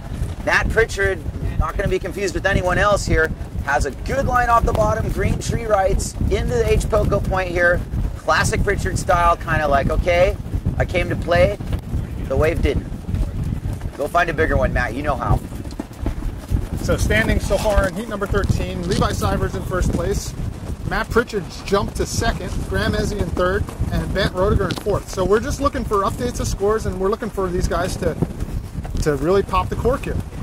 Levi popped the cork big time, and I just saw the tail end of that 360. I was kind of focusing on Barrett Rodinger's, bottom turn, but that exchange, it's so radical to think that Levi, I was looking at him on these couple of these end bowl attempts that he's doing, and he's like, I realized, he's at this stage. He can manufacture a score in any wave. It's almost like these good waves are the ones where he's thinking big score, and evades him, but he can turn those big scores if that's what he's going to get on that wave. There's plenty of turns leading up to that. So there's no reason to think that's not going to be a big score. And, I hope the judges saw it because I pretty much missed the whole thing except the end. We had an update in our scoring here, electronic scoring. Bent Rodiger got an 8.3 on his second wave, and that's put him solidly into 2nd place. There you go. Bent Rodiger with the 8.3. Big goiter, lots of turns, really nice wave. That's put a lot of pressure on Graham Ezzy and Matt Pritchard. And right now, Graham Ezzy needs to press the reset button. He's got 8.5 minutes to get 2 super high scores. Okipa's not slacking here, you guys. Matt Pritchard's got an end bowl wave. Everybody's on a wave. This is a 4-wave set exchange. Matt Pritchard on the inside, setting it up. Bottom turns with this clue tucked in. He's going to go for the downtown ride here. He misses the highline lip attempt. We're going to take it upwind to Graham Ezzy, who gets under the lip, kind of misses the off the lip too, as Matt Pritchard slashes a little bit further down the line. Now Barrett Rodinger on a solid 6-foot Hawaiian wave as Graham Ezzy speeds towards the channel, tries to make the most out of something here. Barrett gets his second high pocket snap. Graham hits the lip down low. Barrett Rodinger, huge aerial on the main section, sets it up. Levi Siver all the way outside on the best wave I've seen in a while. Levi is now hacking this wave to pieces. Barrett Rodinger somehow disappears as Levi Siver plays hide and go seek below the channel, and he hits the lip on a good sized wave. He's Levi the Levitator, folks, all the way downwind, all the way to the channel. Probably not going to claim it. Probably wished he could have done something absolutely show-stoppingly spectacular on the last hit, but Levi rode that wave so well, and it was such a nugget. Oh, and that was a big section there. You got to love it when there's no fear in these athletes. Levi Siver saw the biggest section that we've seen in a couple of hours here, and he just went up underneath the lip and cracked it. This is the moment that Levi's been waiting for, and it was a quality over quantity moment. Yes, you know what? Quality's great when you can pull the goiter, the 360, the taka out of it. It is more of a quantity situation, in my opinion. Yes, you can do this move. You're super good at it, aggressive to a fault. As Fiona Wild caddies Barrett's rig out to him, should he be broken down or on the rocks. This is a great effort from Miss Fiona. Now, what I am saying about Levi and why I feel that he is really in a super strong position in this heat and just in a very good position overall is that he's hitting his stride in a situation where things are starting to fall his way. He hasn't done anything differently than what he does, and he's playing his game. You know, I saw Levi the other morning. I was like, oh, strategy. He just went out to sail, and that's what he's doing. But he's pulling this off, Chase. He's starting to free sail in his heats. Yeah, and that's what you got to do, particularly with a guy like Levi who's got an unlimited ceiling when it comes to what he can do. He's just got to be able to put it into practice in a heat situation, and this is a bad spot for Bant Rodiger right now. His caddy is stuck on the inside, tacking around, trying to get outside to get him his rig. And interestingly enough, Barrett, I think, might have waved the caddy option off because he's not broken down. It looked like he was going straight on the rocks. That didn't end up being the case. What it really ended up being was Barrett's now claiming it. Thank you, Fiona. And, well, we're kind of in another break in the action, Jace, but really back to Levi, and let's not knock Barrett out of this heat, who's one big score away from taking the lead right back. Well, these guys are going back and forth. What's really interesting is Graham's in 4th place without a really big score to his name. And this is what happens when he went for his usual thing, and it's kind of thrown him off. I think that also Levi's gotten in a situation where he got some of the best waves in the heat and just didn't end up with Graham on it. Well, it's a formula for success. When you get the best waves of the heat, you're looking good, you know. And Levi has pulled off 4 of them so far. Look at his heat scores: 7.75, 8.15. What is that? An 8.73 and a 9? I see a 9er. Oh my goodness! And that's a high score. Giant scores. Levi Siver, not to rest on his laurels and think that that's enough. With 4 minutes and change to go, has a proper H-Poco set wave. H-Poco setting up, beckoning Levi with the crown of the lip, just ready to throw right there. And Levi's right there when it throws, but it wasn't the biggest hit. It wasn't the worst. He kept someone else off it. He got to just demonstrate his style in front of the world. Levi Siver heads out for more. Bernd Rodinger also very far outside in the channel here. He's one move away, Jace. You don't write anybody off in this situation whatsoever, even 4th place Graham. The reality is that the highest score in this heat belongs to Levi Siver. It's a 9.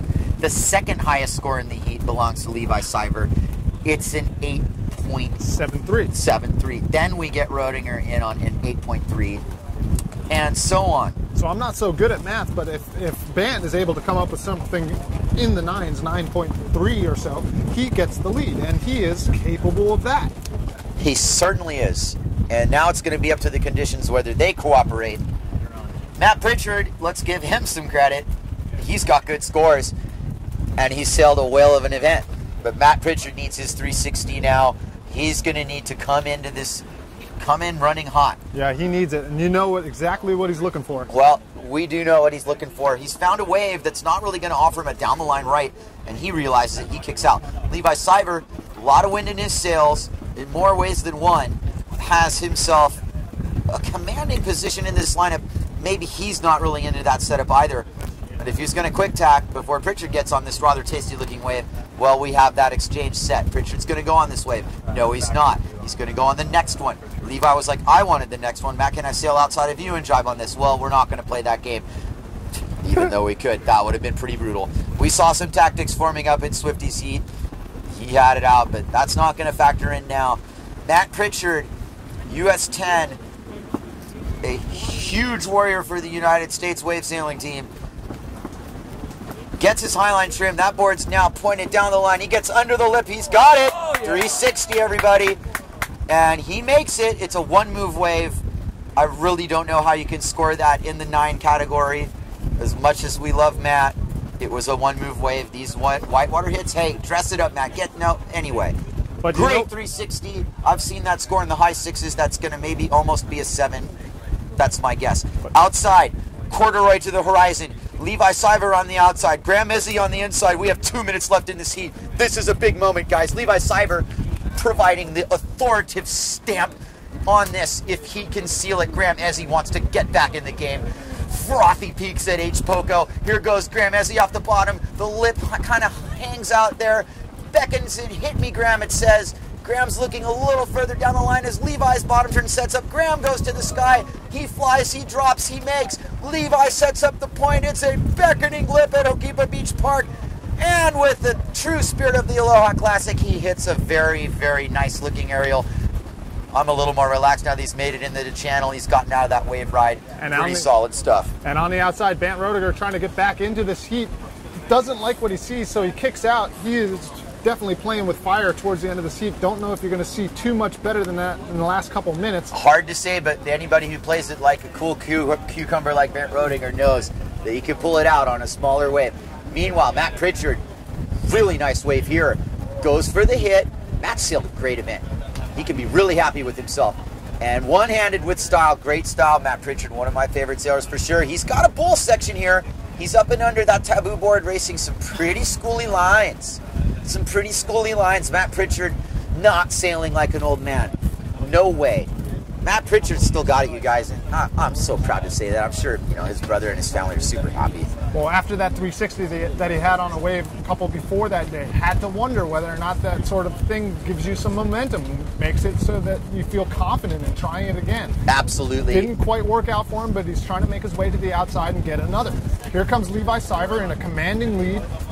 Levi Siver looking to get through this heat and make his way on into the finals of the 2013 JP Aloha Classic. Real quickly now, we have Levi all the way up at Green Trees.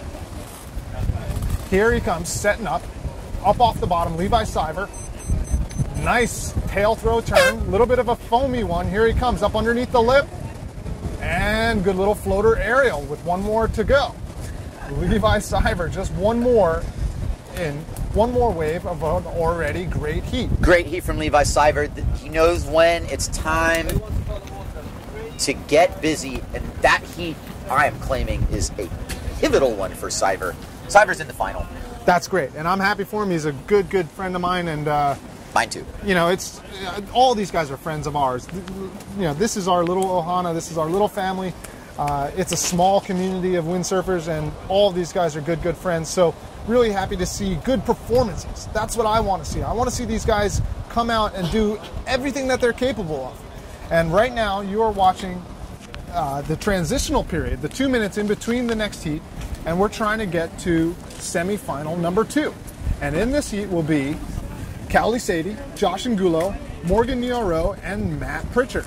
Kevin Pritchard, excuse me. Yes, and we're going to go to commercial. We're going to go to commercial. We'll be right back with the second half of the top 8. Stay tuned.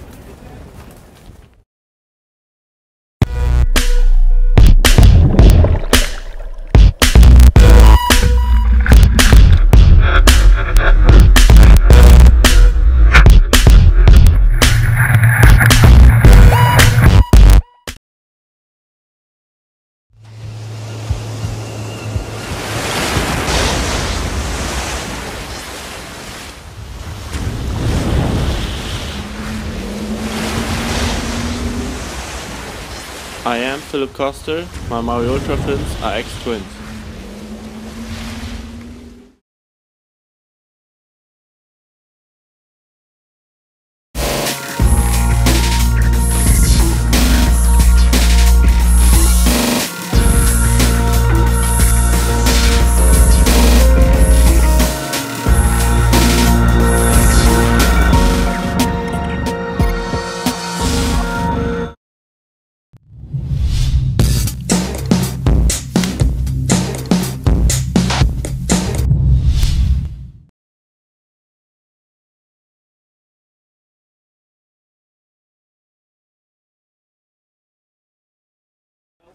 All right, welcome back to the 2013 JP Aloha Classic. You just watched the heat with Levi Siver, Bant Roediger, Matt Pritchard, and Graham Ezzy, and what a heat it was.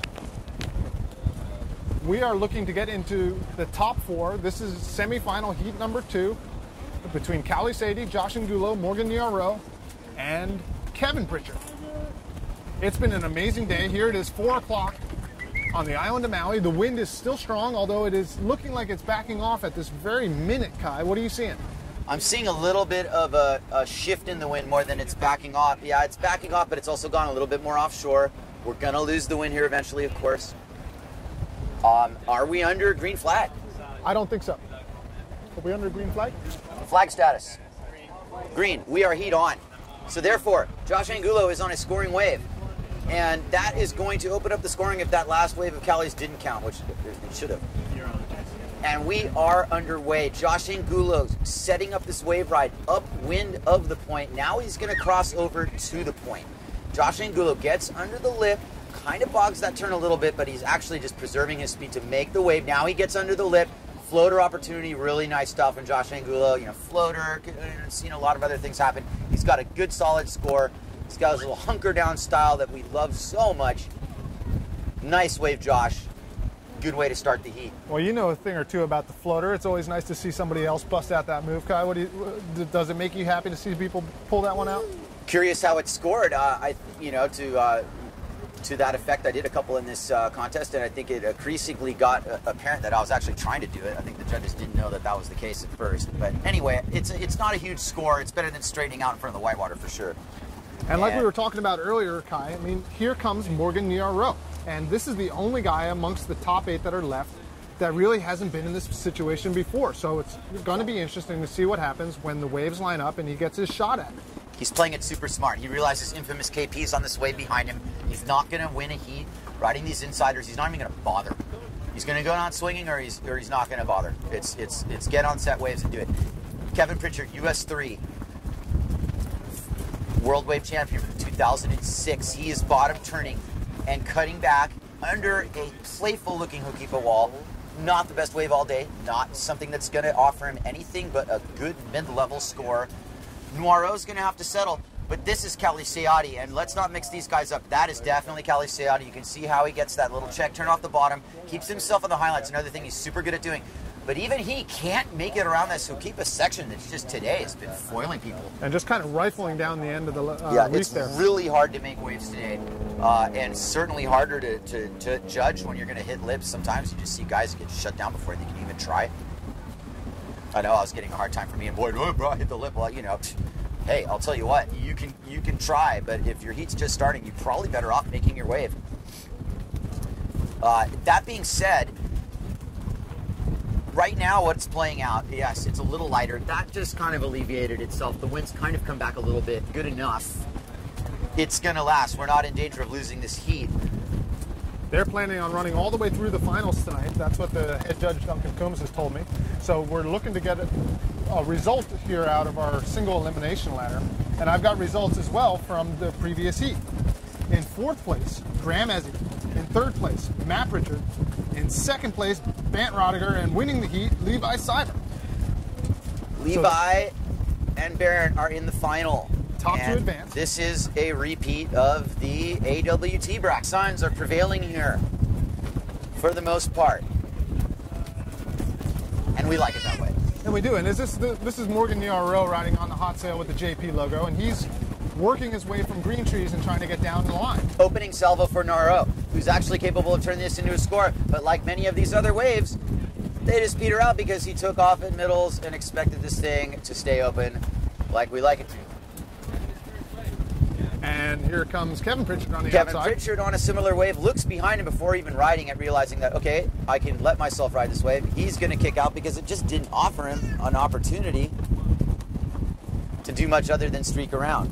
So you see these guys kind of playing the chess game right here at the beginning of the heat. They're trying to get some scores, but they're not bothering if the waves aren't setting up. So with the best 2 waves counting in an 18-minute heat, these guys know that they have a chance to be selective. And on the outside, riding on a wave towards green trees, is that Kali Seati? I think it is. No, that's Morgan Niaro. Check that. That is Kali, actually. Is it? On the insider, yes. Insider, okay. I'm virtually certain that's Mr. Seati himself, former world champion. Bottom turns aggressively on a very loose-looking board. Has this insider hooked up to its full potential. I mean, you wouldn't have ridden that wave any more aggressively. Josh Angulo sets up a slightly larger, more higher scoring potential wave. Does the trademark Changulo one-handed air. Everybody oohed and awed on that, judges and spectator alike. But that's not enough for Angulo, who bears hug his rig. And he gives it a nice hug as it goes over the reef, and that was at the end of the ride anyway. I think the judges aren't really going to deduct too much for that. But a second score for Josh, and so that's something that he needed to get underneath his belt. He sure did. Now, out of the 2 sailors that will join Rodinger and Syver in this final, who's got the most Hokipa experience out of these 4 sailors? You've got to count Josh in for years and years and years of Hokipa experience. Kevin Pritchard never went anywhere over these years. Morgan Moreau slowly chipping away. Kali Sayati with plenty of it. Event winners at Hokipa out of this bunch. Angulo and Pritchard. Sayati's come really, really close here. For some of the really great moments in Aloha Classic history, as I remember. Absolutely. The last one in 2006 involved Sayati and Pritchard and Angulo equally. That looks like Morgan Moreau, a little more lanky style off the bottom and a little more power maybe, but kind of more well-placed. Morgan Moreau, nice aerial, getting above the wave a little bit more than Sayati did. In contrast, Kevin Pritchard, all the way from Green Tree Rights, does a beeline to the bottom of the lip, and Kevin kind of, you got to write something, obviously. Well, you do, and when you see these intermediary size waves come in, they're a little bit more bumpy than the bigger ones. So it's definitely, they're working with what they've got. We haven't seen the big set that we've seen in the previous heats, but they're making the most out of what's being given. Thank you very much to our sponsors. JP Australia, the right stuff for radical action, our title sponsor here of the 2013 Aloha Classic. We'd also like to send you down to Adventure Sports Maui in Kaului Town. They're your spot to get some good rental gear and some JP boards if you'd like. Before we move on, here we have Kali Sayati off the bottom on it. Nice looking insider, super aggressive looking cut back there. That's going to help him. In fact, that really is a difference maker type of cutback because Sayati's got this on lockdown too. And you know what, guys? Tremendous goiter. Kali Sayati. Don't even clap cautiously. That was S-I-C-K. S-I-C-K, sick. That was big, vertical, and up over the lip. You got to love that sort of maneuver from Kali. And on the outside, who's up next is his clone. This is Morgan Noiro. Morgan Noiro on a super nice looking wave with Angulo behind him. They both care to set this up, make sure they're in the right spot. Morgan just with a freeze frame moment off the bottom. Gorgeous stab at the lip off the bottom. That's hard to replicate, you guys. That's artistic wave riding for Hokipa. Josh tries to do the same thing. The wave doesn't really let him, but Josh has a really good wave going for him. And if he can squeeze off the bottom here into a good trademark aerial, Josh Angulo hangs back and gets a really good ride out of this. This is special riding from Josh. This is what he's known for. Casual yet radical. Kevin Pritchard on the outside as Angulo makes his way towards the point. Kevin Pritchard's winding up a very, very crucial wave ride here. Might have been a little Alaskan one-hander there. Not sure if it was or wasn't. It was quick, whatever it was. He gets the beeline turn, and now he's looking at a situation where he's squaring off the bottom. This wave's definitely giving him the bonus section. Will he get around on his 360? Will it give him anything? No. It will give him a floater and not much else. That's a good wave ride from Kevin. Nice little flurry there. And everybody's really excited about it. I hear applause everywhere. Yeah, you gotta like the action that we're seeing at Hokipa this afternoon. It's interesting to me, Kai, to look at the difference that you see when you got 2 big guys and 2 kind of smaller, lighter weight guys, and they're battling out. And you see a difference in the style between Kevin Pritchard, Josh Angulo versus, say, Morgan Noiro. This heat has style differential written all over it, and this is really going to be one of those ones where we're really going to see the favorite of the judges play out. In first place right now, I've got Kali Sayati by a fraction of a margin over Josh Angulo. Morgan Moreau nipping at the heels, really one solid score away. Morgan doesn't even seem like he's reached his potential in this heat yet. It's waiting to happen. There's 7 minutes and 50 seconds left to go. Infamous KP somehow is in 4th place right now, and I don't think that's really going to sit well with him. He's going to need to try to work his way back into this. There's a final at stake here, and he wants to be in it.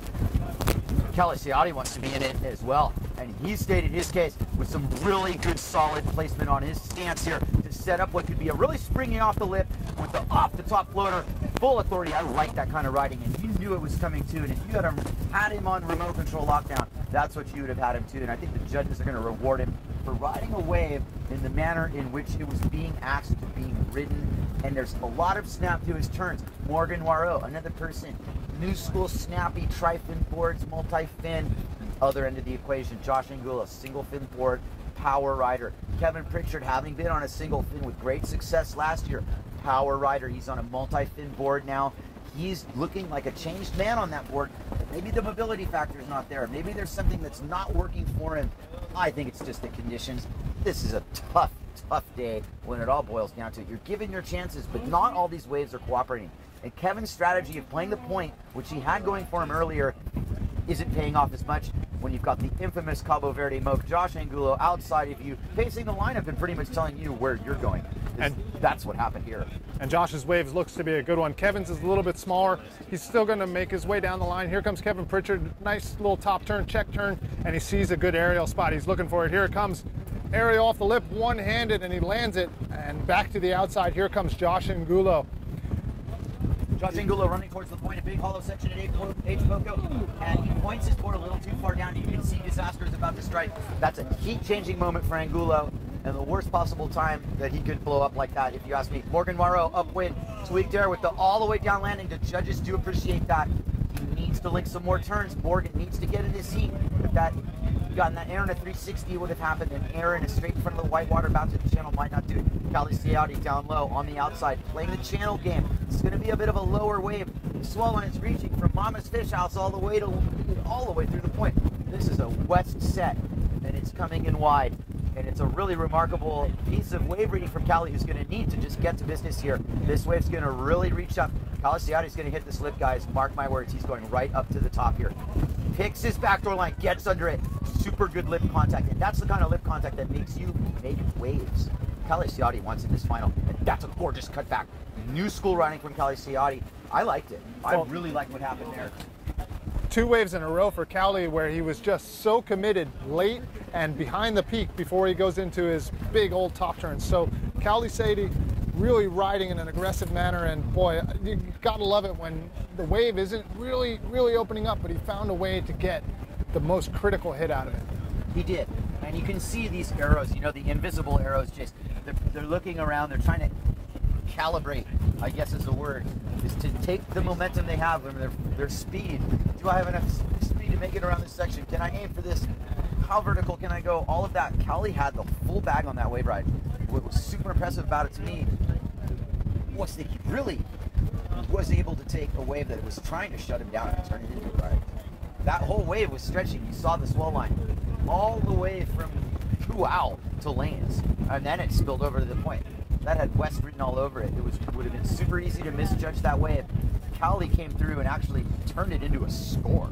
Well, and I know you like that one before that a lot too, where he had that big bump in the wave and he was able to kind of negotiate it and get up to that really late hit. You let out a big gasp on that one. I know you liked it. I did. It was definitely nice to see that he saw the trough line on that, saw everything setting up.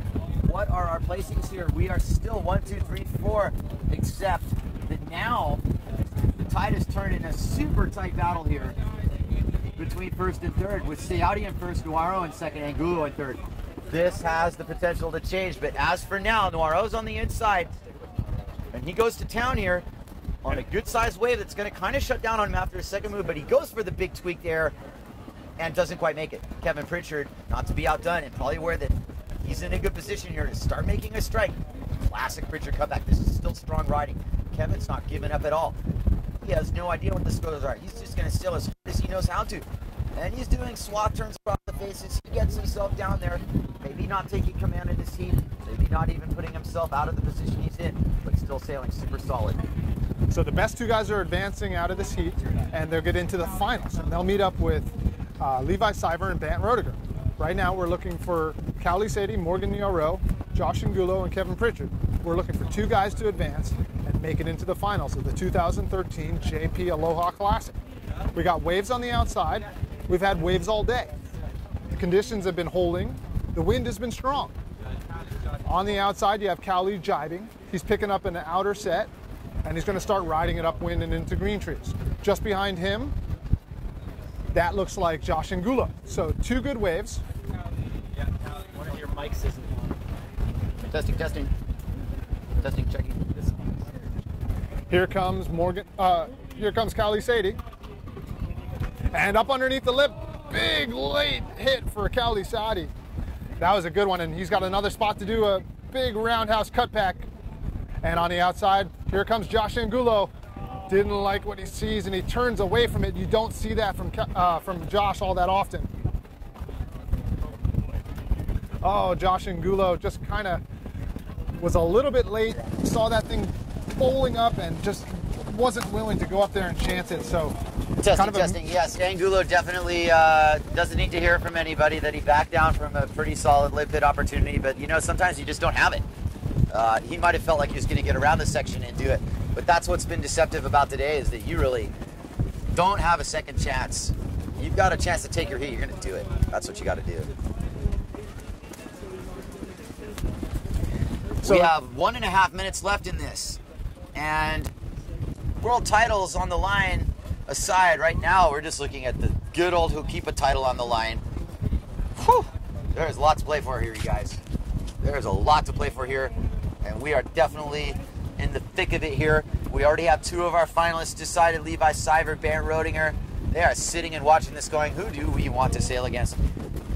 And right now, we're going to figure it out. There's not much time left. There's 50 seconds, and I don't really even see a scoring opportunity happening here. This heat is over, you guys. It's amazing how flat it can go, Kai. I mean, from waves every couple minutes to basically a lake out there. Hokipa is fickle, and if you are not in tune with it, if you get behind a little bit, and sometimes the waves just don't materialize for that last end bit of the heat. But on the outside, you've got Kevin Pritchard. Looks like he's going to be able to find one more. A little bit before him, that's Josh Angulo working his way all the way upwind, and who knows, that just popped up out of nowhere. Here comes the set. Well, it's not over. With 10 seconds to go, this set comes in. It's an Angulo and Pritchard exchange. Mana from heaven, you guys. This is really what it's all about, Hokipa. You get these opportunities. Josh Angulo setting up on the onside. There's some warble on it. My watch goes off. This heat's over. Both these waves count. Kevin Pritchard, high line snap under the lip. He's got a long ways to go. Angulo gets his finishing air. It's a good projection, but Kevin Pritchard, he's got a better one in him if he can make it to the point. You know he's going to sheet in this bottom turn, get under the lip, and throw a classic turn. Kevin Pritchard. And now, off the bottom, Callie Ciati S-turning aggressively. I would reckon this counts as well. Pritchard's not done riding. He's still going downwind. Callie Ciati, meanwhile, at the point. Gets a square bottom turn under the lip. The judges moan and groan in approval. That's aggressive riding. The wind is quit. This is a big set. And you're lucky you're not under the bottom of that one, because it hurts you guys. Oh, and we're wondering if this one counts if for it counts, which I see the judges are still looking. It didn't count for Morgan, but it did count for Callie. And that's where this heat leaves us. Woo! Woo! Catch our breath here. You're watching the 2013 JP Aloha Classic. Firing conditions. We just heard a horn. We're going to let our sailors regroup, and we're going to tabulate some scores, and we're going to tell you who's in the finals. This is the first round, single elimination, and all the best guys in the world are making their way to the last 4. Shall we break to commercial? We shall break to commercial. Here is a word from our faithful sponsors.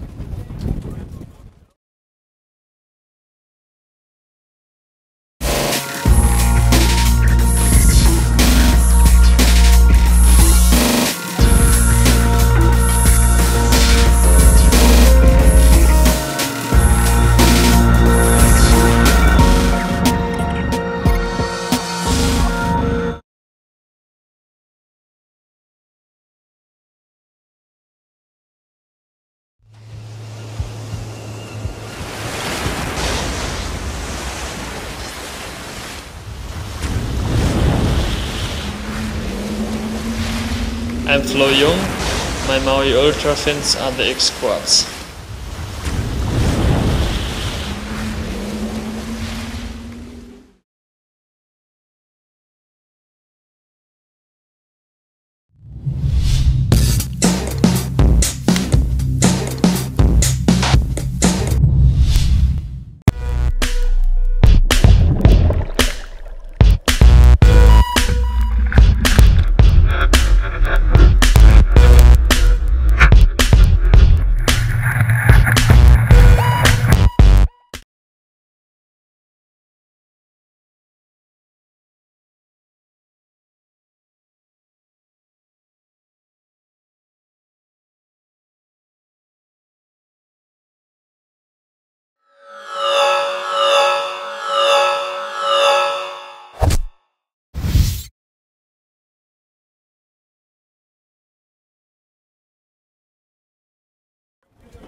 All right, and welcome back to the 2013 JP Aloha Classic. We're just on a little bit of a break and waiting for the finals of our single elimination. We have some results advancing out of heat number 14. In first place, Cali Sadie. In second place, Morgan Niaro. And what a battle it was, Kyle. What a battle it was, and you know, hats off to Cali, hats off to Morgan Niaro. His first Hokipa final, as far as I'm concerned, and it's in a PWA event. You talk about timing, you talk about things coming to fruition over the years. That long road to professional legitimacy, being able to actually quantify to your sponsors the investment they've made in you. Morgan Noiro's market value just went up a huge, huge way. Not going to say that's going to translate into millions and millions of dollars for the guy, but what it will translate into is the respect of his peers, the absolute adoration of his sponsors, and you know, all the fellow sailors, you know, who didn't quite know about him, well, they know now.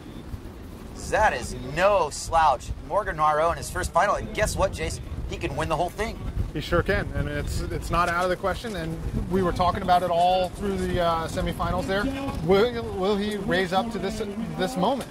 And he obviously has. Kind of squeaking through. That was a really tough heat. There was only 3/4 of a point that separated Morgan, Josh Angulo, and Kevin Pritchard. But when you think about Morgan, how much could that possibly mean to him to beat a former World Wave champion and another former World Wave champion? He just got two unbelievable scalps, Scott. Big scalps on Morgan's wall, many more to come. And you know, it's the same thing Bernd Roedinger went through last year. Is that, you know, you want to win one sometime, why not do it now?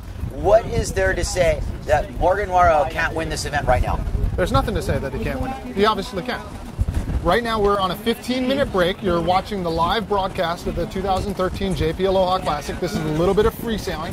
This is all the guys that got eliminated in the single looking to go get a little bit of a warm-up again so that tomorrow or the next day or whenever it happens, we're able to get through the double.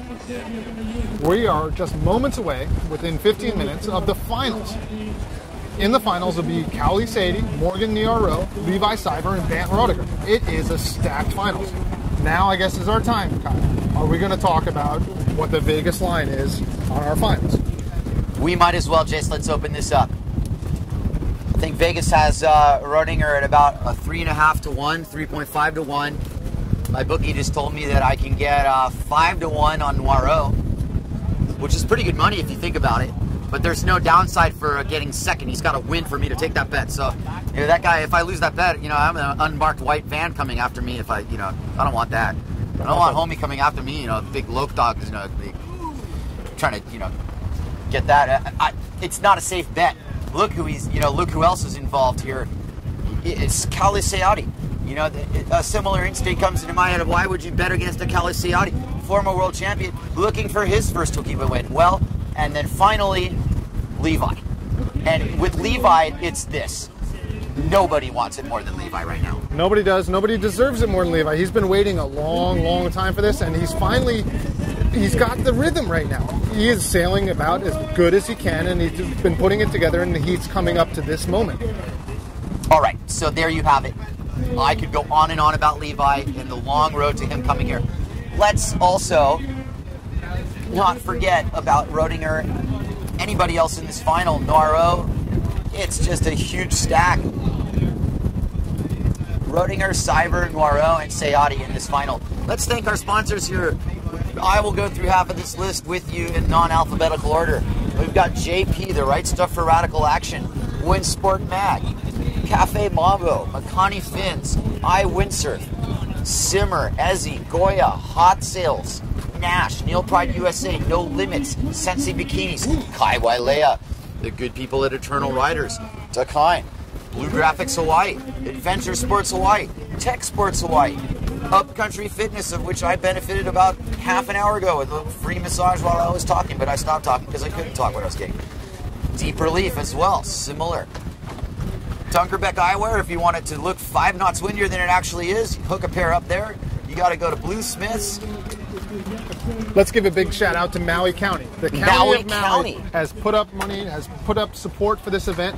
Maui is the windsurfing capital of the world. Hokipa Beach Park, the epicenter of that. And it's so good to have the support of the Maui County to come through and make a PWA event happen here at Hokipa again. And we are excited to be here. My name's Jace Pontebianco, Poor Boys Productions. I'm here with Kai Kachadorian, and it has been a great couple days, and we're only getting started. This is the single elimination. You're about to watch the finals between Morgan Liaro, Cowley Sadie, Levi Seibert, Bant Rodiger. It's coming up in under 10 minutes. This is the single elimination. After we get through this one, we're going to go right back in the next couple days and do the double. These guys are competing for 30,000 euros, about a $6,000 payday for our winner. Kai, the pressure is on. It is sure looking like it's going to be a great finals. It's going to be a good final. It's not way too long to hold it. Always takes a little while to clear the water. And when it comes down to it, this is the flavor of the day.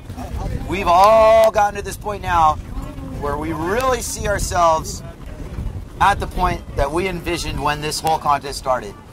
Is it the sailors that we envisioned? For the most part, you know, it really is. If we had picked 16 guys, the 4 guys that are in the final would be of those 4 guys. They would be part of your top 16. Absolutely. Absolutely. No surprises there. Although, you know, strange things happen. People get eliminated. You don't get the waves. Something happens with your gear. All sorts of stuff can happen, and we've seen it all through the week. Right now, we're hanging out here with Sam Bittner, the event organizer for the AWT. We'd like to give her a couple seconds to get her thoughts on what's happened today.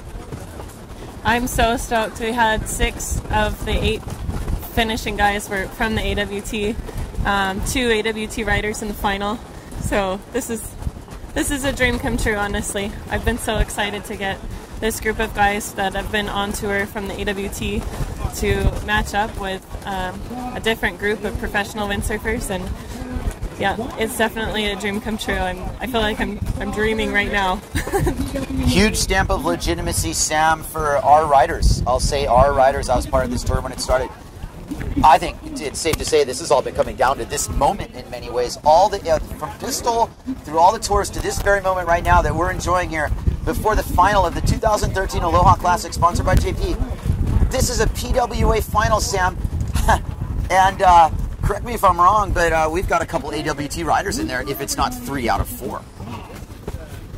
Well, with so Morgan Niaro, Levi Seibert, Bant Rodiger, these are guys that are at the top of the AWT tour. Now, let's be clear here. This is not a AWT versus PWA sort of thing, but what happens is it's a microcosm of what happens almost every year here at Hokipa. You have guys that live at Hokipa, live on Maui, or live in the outer islands, and they are used to sailing in these conditions. And then you have the PWA pros that come only for a couple of months a year or less, a couple of weeks maybe, don't get the same sort of time on the water.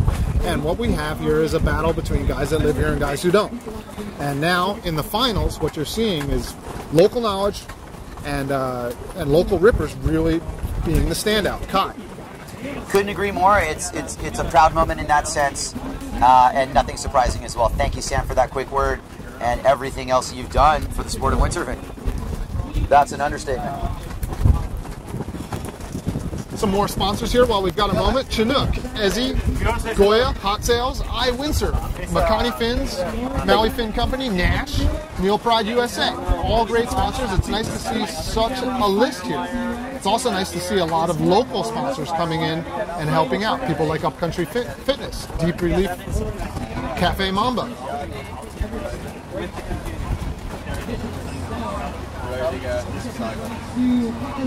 We are still in our waiting period. Just a couple minutes left before we get our finals started of our single elimination. The waves and the wind are still in full effect. It's great to watch just the little warm-up period. On the outside, if you're looking at the wide shot, you're seeing a pretty good set coming in. Levi Seibert looking for a giant 360 down on the end bowl here on the, what's that, is that a simmer sail? I can't quite tell. That's Klaus Vogt. Klaus Vogt. Klaus Vogt looking for a little bit of a warm-up. And on the outside, on the Neil Pride sail, let's see if this guy can get around the line. But what you're seeing is guys just chomping at the bit to get their little piece of Hokipa. If you're at Hokipa every given day, day in and day out, there's like 50 guys out here. And it is amazing, I mean amazing, to get it all to yourself. It's almost like they don't know what to do with themselves. But that's all she wrote, and it's a fleeting moment. And unless it was 12 feet and light wind, you would see probably a large amount of people out here. Well, anyway, we're ready for the final here. And as we calibrate our watches and saddle up one last time, Get the psyched, judges Kai. are getting ready.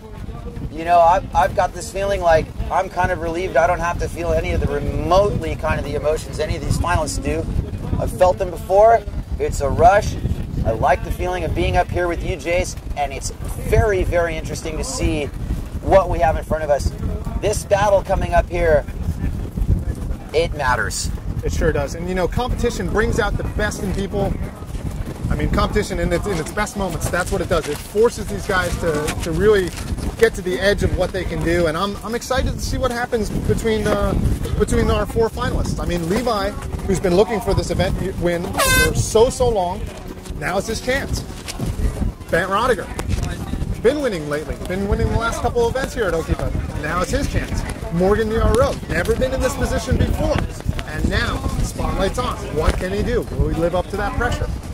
Cyver's a cool customer, and he's got something up his sleeve here that he's been waiting to up court. It's definitely, he hasn't shown his full deck of cards in this at all.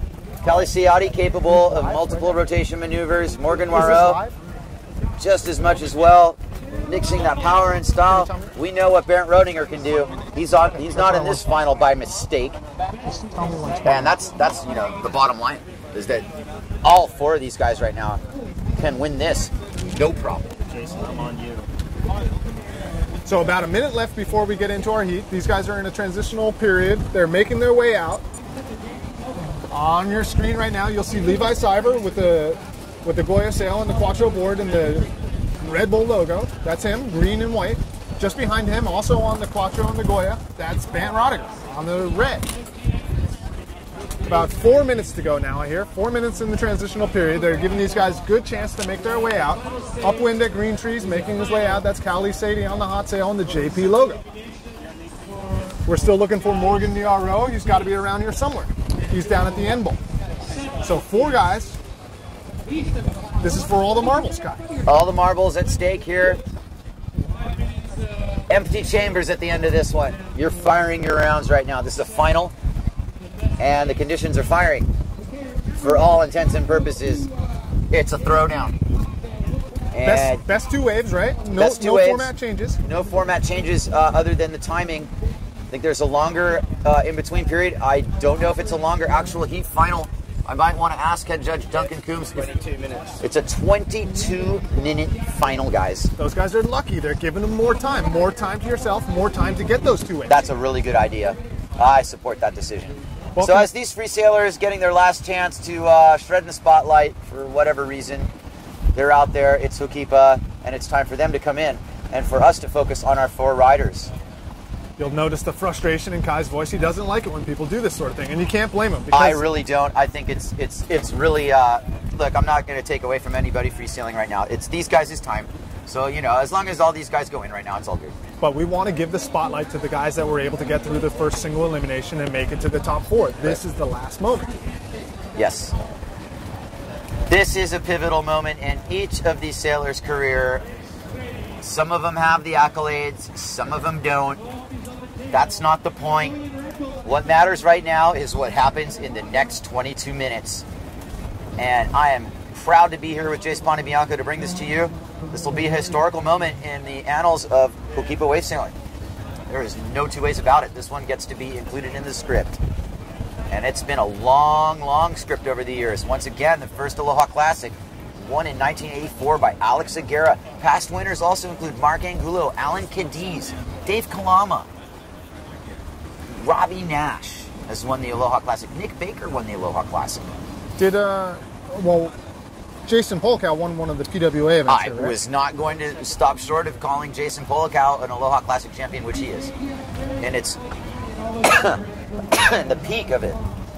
And JP also won one of the PWA events when they were here, and we got to talk to him a little bit via text. It's unfortunate that he wasn't able to make it here. He's going to some other event in Mauritius, a dealer meeting of some sort, and I'm sure he's absolutely gutted that on a day like this out here at Okipa, conditions that Jason Polkow obviously just dies to get and to not be able to do it. So he's watching online just like you are. You're watching the live broadcast of the 2013 Aloha Classic. Special thanks to JP for sponsoring this event, stepping up to the plate, making this happen. We wanted to see this. We wanted to see the confrontation between the top Hokipa locals and the top sailors on the PWA tour. We've gotten our wish. We're not gonna claim anything other than this has been great. This is what it should be. These are the best guys in the world. We can honestly say that now. I think both sides of this equipment might have pretended that they had the best sailors. Nobody needs to pretend anymore. Everybody's in the same bracket here. This is the fact of the matter. The top sailors in the world right here, right now, in this final. And each finalist represents a little bit of different something. Again, Morgan Noirot, super, super cutting edge style, capable of the big move on any given occasion, can make the 360, the Taka, Goiter. Kali Seati, huge bag of tricks, more of a flow style wave rider, definitely able to give his all in all the turns. Barrett Rodinger, complete bag of tricks, really new school style, video game-esque style character there. You know, probably the character, if I had a windsurfing, wave sailing video game, that I'd be choosing all the time, other than Levi Siver, who still to me remains Hokipa's favorite son. He doesn't have, you know, anything but everything to gain here. This is so huge for Levi, but you know, he knows it's just a contest. It doesn't make you entirely. Levi's earned the respect of his peers many, many times over, including every single of these finalists. And at the end of the day, I think every single professional wave sailing and windsurfing, they can tell you they want to be world champion. They can tell you want all the accolades. What's most important is the respect of your peers. And by making a final, all four of these guys certainly earned that. And we are in the final. And we are in the final. A green flag, and here comes Levi for his first wave of the day. Here's Levi Siver. Levi Siver getting upwind on the first wave of the set, which is normally not the best wave. This looks like a great wave. Levi's going to have to turn on the afterburners here to get up and under the section, which he does. And that's super aggressive to be able to get under that section twice, like he just did. That's not to be underscored, guys. He lip climbed twice. And on the outside, Morgan Noirot. Noirot with a little bit more of an open face canvas, but it's not going to give him a 1-2 hack combination that Levi had. That was more of a one hit there. You want to give Levi a little bit more there for that. Morgan definitely didn't start off shabby. And as I take my polarized D11 glasses off, that can't even mask the fact that the wind is dying. And this is going to be 22 minutes. A little bit of, you know, on your seat, nail biting edge here. Everybody's got to play their cards smart here. Let's talk about what happens when the wind dies out a little bit, Kai. The tactics and your ability to stay in position becomes such an important part of the game. Which means several things, Jace. It's, do you go and ride bigger gear now? Well, Levi would sit here in the channel and say, oh, I'll be fine once I get outside. He's absolutely right. He'll be fine when he gets outside. 1-2 exchange on the other side of this heat is Barrett Rodinger, who's setting up for his wave ride, and Morgan Noirot is setting up for his wave ride. Barrett on the top of this peak, backdooring his way into H Poco Point proper with a gorgeous looking bottom turn. Gets the check turn, almost gets denied on that, but gets high on the lip line. He's very good at climbing, very good at playing the high line. Barrett Rodinger keeping it going on the inside. Morgan Noirot's wave's not really going to open up the same way. Excuse me. Cowley kicks out of his wave, and inconsequential because Barrett Rodinger played pinball for a good amount of time there. Look at that whitewater line. That was a strong wave ride from Barrett Rodinger. He got a lot of turns on that. There's a lot that happened there. No big goiter, Taka 360, but he's going to claim a good solid start, and why not? And why not? Well, and he was really just on the edge there of being closed out at the entire portion of that wave. He was late on both of the hits, but still somehow managed to get two good scoring opportunities out of it. So a good wave for Barrett Rodinger. Now, one thing, while we've got a little bit of a break in the action here, you've got three absolutely Hokipa born and bred locals. You've got Morgan Noirot, Levi Siver, and Barrett Rodinger. But on the flip side of that, you have Kali Seati, who spends so much time here that he almost looks like he's been born and bred here too. So all these guys have got the intimate knowledge of Hokipa that is absolutely necessary to pick off the best wave. And here comes, on the outside, on a set wave, right on cue, Levi Siver. Levi's got a really good wave here. Both riders on this set have textbook waves you'd want to ride in a final. It's going 1-2. Levi Siver's outside, and coming in on the outside, I believe it's Kali Seati outside of him. That would make sense. Levi Cyber goes to work here in the final of the 2013 JP Aloha Classic. Head bob aerial, massive body English. Big statement, Levi Cyber. This is how you take control. You do that and succeed. He's possibly not going to make that, unfortunately for him. Still a lot going on there for Cyber. Kali Sayati, not to be outdone, gets his board under the lip, up and over. He's going to get his second opportunity to hit the lip really super hard. The judges are just going, whoa. Whoa, whoa, whoa, whoa, whoa. You can't repeat everything you hear, but the judges say that that was big time from Kali Sayati. Big time from Levi Cyber. And here comes Morgan Noiro right off the bat with what really looked like to me was like a mutant. That was a mutant attempt all the way to give Mark Angula a hunk of credit.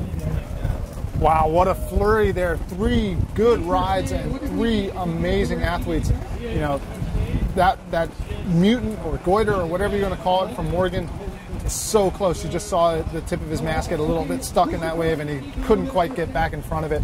So Morgan pulling out all the stops here. It's nice to see people going for the highest level maneuvers. I mean, the mutant, for those of you guys who are not like intimately aware of windsurfing, mutant is basically a mutation, a combination of a goiter and a taka. And so when you mix those 2 moves together, what you have is a absolutely upside down critical maneuver. So okay, so here we go in the scoring.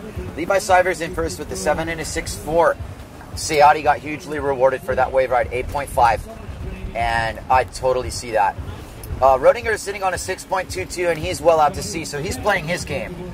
And don't you worry about Barrett Rodinger. You might not hear from him for a little while, but he's got plans. He's got big plans. Morgan Noiro, solidly in third with 2 scores, 5.72 and a 2.12. This is going to change. What we do have is a situation where Kali has a really solid score. Levi's got 2 good scores. Now, Cyber backs it up right now, or betters it. He puts Kali in the hot seat. However, Kali knows how to play this game, and he knows he's sitting on something viable here. So he's going to start hacking away at the points. Here comes Kali Sayati's second scoring wave. It's a proper H-Poco wave that sets up on the inside bowl, gives him the floater shot. Kali's getting under these lips. Now he's starting to understand that you just bottom turn and it happens. Well, Levi's in a spot now. He's got a 7 and a 6.22, and he needs something to match up with Kali Sayati's big 8.5. And that's not going to be it. He's gonna choose to kick out of that wave and work his way back into a position where a wave could come in and find him. Kali Sayati looking like he's good and mobile on that KS3 3-batten hot sail, working his way into the lineup, kind of looking at it, kind of where can I put myself in a position to actually get a wave and have it come to me and not be too deep. Well, that's one end of the equation. On the other end of that hot sails equation is Morgan Noiro, who's now outside, looking at a solid scoring opportunity here. The wind's not going anywhere. He's giving it a crisscross. He's going to set himself up fairly deep here. This is lower green tree right. It's kind of not a relative term on a swell direction like this. And he just bugs out. He says, no, that's not going to work for me. I'm not going to take the opportunity to put myself on the inside for anything lesser. And I wonder if he was looking at it through our eyes, if you would have actually ridden that way. What do you think? Well, I think you got to start asking yourself, what do you need when you're dealing with a guy like Kali Sayati who's got a giant score in the bag? When you've got a giant score, and these guys, they've got an idea that he's got a score like that. When that happens, all bets are off, man. You really have to take the gloves off and go for broke, because if Kali fills up his score with a 6 or something like that, he's going to be hard to catch. Kali can actually kind of play this game where he doesn't necessarily have to get the best wave that's out there. And Kali's also aware that he's got the ability to turn a lesser wave into a very big score. So we have that factor working. And the other thing that's happening, Cyber can kind of play super selective, but we've got Rodinger and Noiro, you know, sitting in third and fourth. They're capable of the big score in one tip of the hat. So Levi can't feel safe right now, and he doesn't. It's not a question of feeling safe or protecting leads. It's a question of backing up your scores. And Levi knows that he's going to go and find the best wave he can in the remaining time in the seat that we have. And that's all it's going to take. It's got to happen. You've got to play it smart. Eventually the setup's going to come. Conditions-wise, I see 2 things here. I see the swell is going into a shorter interval. This does 2 things. This makes the waves closer together. It also means that the waves draw off of each other's energy more. You could be on the first wave of a set, and all of a sudden, because of that short interval, the one behind it kind of robs the energy off the reef. Well, this is a 1-2 exchange between Seade and Noiro. Noiro's on the inside, Seade's on the outside. It's actually a 4-wave set. Check that 5-wave set, because Cyber and Rodinger both have waves on the outside. So, starting off the scoring with Morgan Noiro off the bottom. Check turns his way into the setup, gets it to the point where he can get under the lip and get a bit of a lip blast. Nothing too super aggressive, nothing to be ashamed about. Good wave ride from Noiro. Kali Seade upwind brings it back to the curl after his initial bottom turn cutback combination and really quickly gets his second turn in. But the wave even more quickly shows how frustrating it is to not have the line. It's so tough. And he gets closed out, and on the outside you've got Bant Rodiger. That wave was given to him by Levi Cyber. Levi chose to fade out the back and go for the last one of the set. Here comes Bant. We'll see if that was a good decision. Barrett definitely snuck in on this one. It's going to give him the bonus end section. Levi hasn't fully set up his ride, but Barrett lets the lip float him up and over, and that's your ride for Barrett. Now Levi coming in on really a super important wave for him in this campaign. And Levi gets under the lip. He bottom turns, he floats. That's good stuff from Cyber. Is he going to chase it to the channel? I think he knows better. He's going to go to the channel. This wasn't really anything too serious for Levi.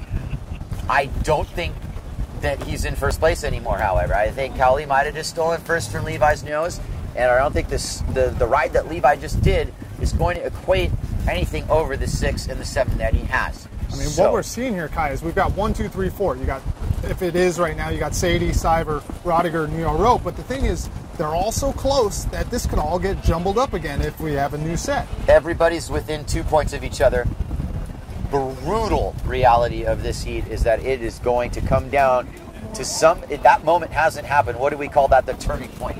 And the turning point has not happened in this heat yet. And on the outside, making his way to the outside, that's Cowley Sadie in a great spot for the set that we see popping up. Everybody else kind of stuck in the foam and stuck in the current down at the end bowl. Cowley Sadie has to tack on this wave.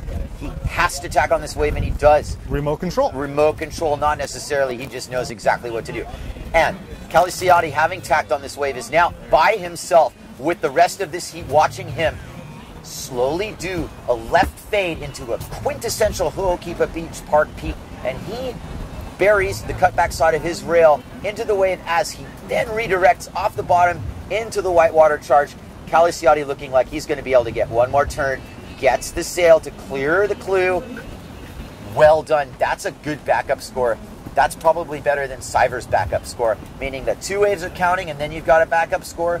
Well, the 2 waves that count for Cowley right now are 8.5 and 4.5, or 4.8 actually, with a 4.5 is his backup. Cyver's got a 7.0 and a 6.2 with a 5.5 as his backup. We'll see what the judges say about that last 4th ridden wave by Cowley Sadie. Right now, Barrett Rodinger out to sea, looking for scores. Morgan Raro just plain searching. And it comes down to this. Sometimes you're just not in the right place at the right time. Time is a critical factor here. There's more time to work with than any one of these heats leading up to it. That's why this is a final. That's why you still have a chance. And they haven't made it unfair in terms of making you ride 3 waves, anything like that. It's simply put, 2 waves, 22 minutes deep. And we are in the finals of the 2013 JP Aloha Classic here at Ho'okipa Beach Park on the island of Maui. Thank you so much to our sponsors, JP, The Right Stuff for Radical Action, the County of Maui, Nalukai Lodge, thank you again, Flatbread, host of others. We're going to get down that list eventually here. What we have right now, Morgan Nwako and Cowley Sadie in a 1-2 exchange. This is one of those shorter interval sets, and it is hitting the sweet spot. This is definitely looking good. Morgan goes to town here, winds it up the bottom, wins a little lighter. He's going to need to use the apparent wind. Get under that lip, Morgan. Good job, buddy. Head bob air. Great stuff from Noiro. Cowley Sadie saw all of that. He now winds up his bottom turn. Aggressive lip slide out the back. No thanks. Maybe opened up a door for Levi on the outside. What do we got left in this heat, Jace? I don't know how much time, but we're probably in 10 minutes now. So still a lot of time. Cali Sadie keeping busy. He's probably going to ride this one upwind, you know, trying to stay in the spot. But although he's taking a sniff at the end bowl. This has worked for Levi Siver. I think it worked for Levi Siver when he had more wind to work with, more play. Freeman just showed me we got 7:59, so we're under 8 minutes in this heat. Not an eternity by any definition. Levi Siver, however, mana from heaven. I'll tell you what, this one was very critical for Levi. He's got to capitalize here. Barrett's right behind him, but Levi's got a wave that went on the west angle and snug up the green tree rights. Now he gets to put his inside rail into the wave and find where this wave's actually going to allow him the scoring opportunities. Levi Siver chases it down to the point, predictably enough, gets under the lip. Kind of a little bit of a check hit there, a little bit of weirdness with the wind there, but nice classic Levi Siver, blow out the tail style. He's got a couple carvings smooth there. He takes it to the channel. Bernd Rodinger setting it up, stays fully sheeted in, stays fully at the top of this wave, has the ability to turn this into a score, goes around for the Taka, doesn't get it. Forcing it there, Kai. The wind didn't give it to him. It was like he had the apparent wind wound up, ready to wind up his coil, and just no, it's okay, Bernd. Similar sort of setup here happening here for Cali Sadie.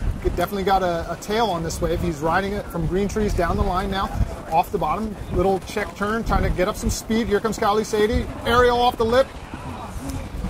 Looking for the goiter, but just can't quite pull it out. Gets the clue stuck in the water and just can't pull it around. It's that same thing we've been talking about all day long.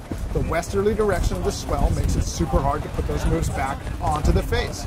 Yeah, it's definitely become apparent that this is a different ball game than some of the skate park performance riding that we've been seeing in the earlier heats. It's just that simple.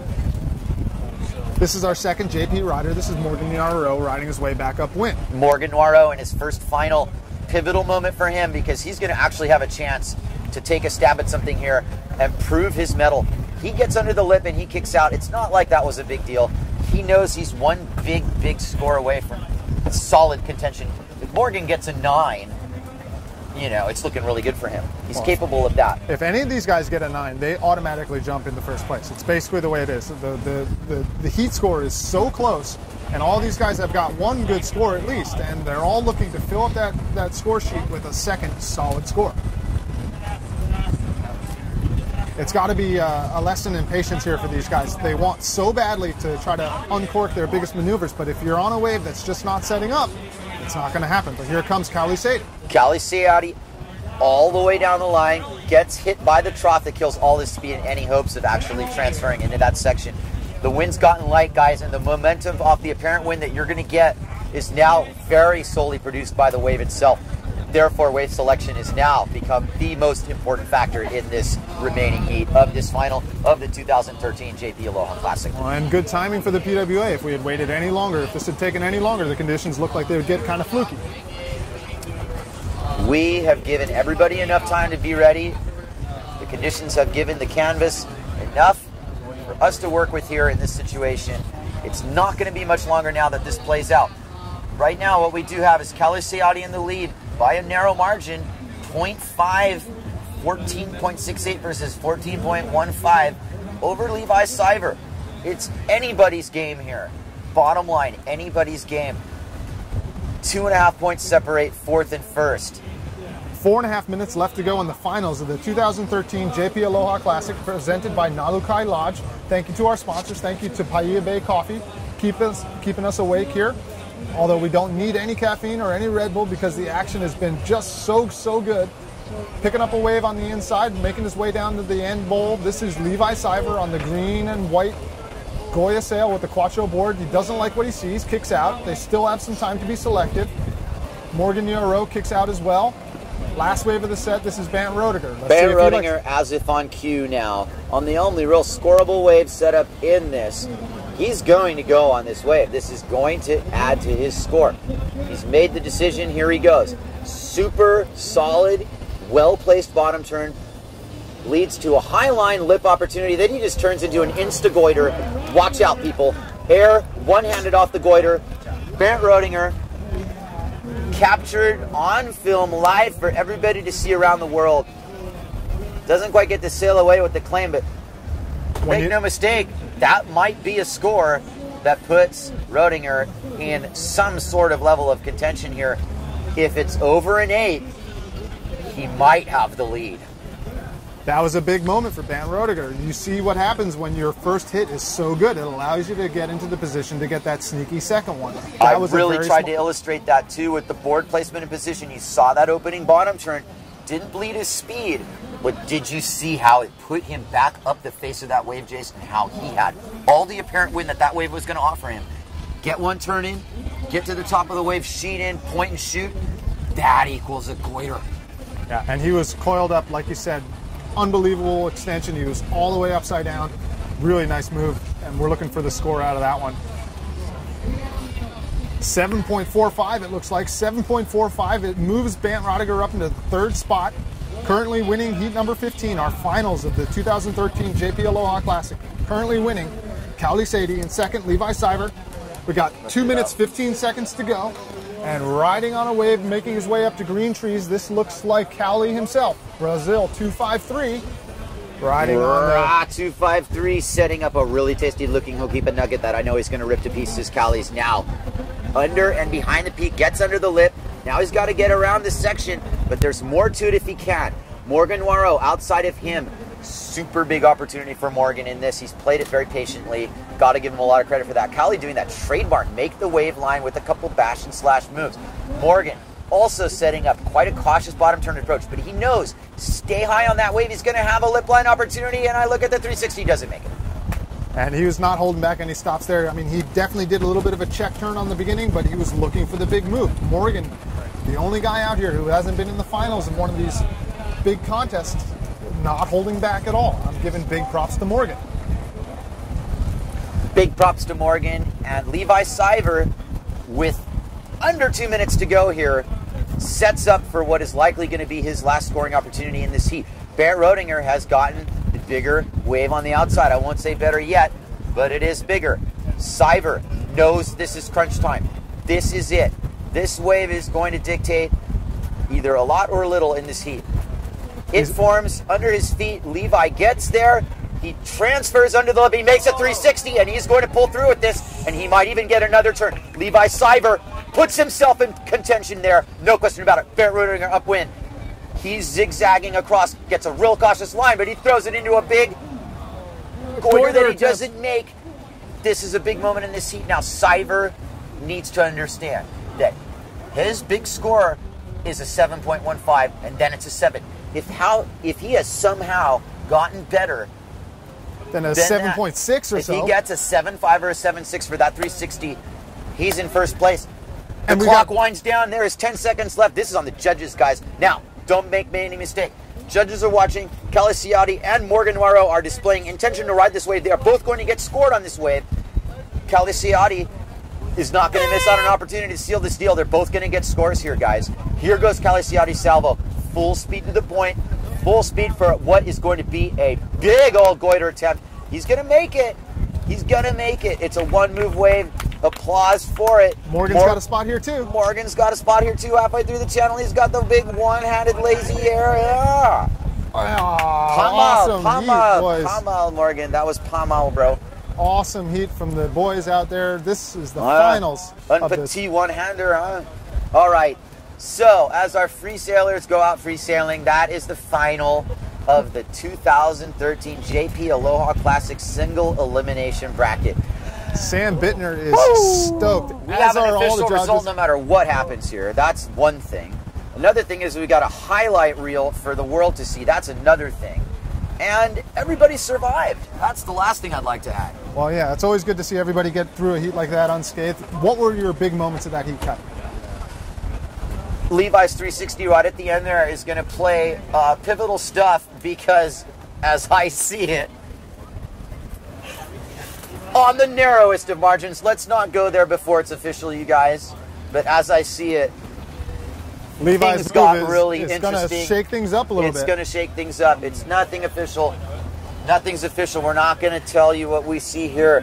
What I will tell you is when you are a world-class sailor, no matter what your name is, and you've got a bag of tricks, and you can pull something out of the hat on that end bowl, anything can happen. And the way this heat played out, to answer your question, my impressions of it, is that this was a seesaw battle that started with waves coming in, people pretty much getting their chances, some making more of their opportunities than others. Levi always staying in that position where he was ready to strike, ready to strike. Cowley got that 8-5. It was his first wave. It was his only score for a while. Well, let's look at that, Kai. I mean, Levi got the 7.0 to start the heat, the 6.22 to follow it. He was right there. Cowley Sadie with the 8.5, giant score. Then he kind of goes for a couple without a good score. Bant Rodiger was a little slow in the beginning of the heat. So things kind of got themselves rolling a little bit, and Cowley and Levi came out of the gates quick, and that really set up the stage for the rest of the heat. You can't say enough for the fact that you stay cool in a situation where you need to bust out a final move, and it happens, and you're able to pull the trigger on that, and you just have a full amount of possibilities. You got sailors who can pull anything out of the hat.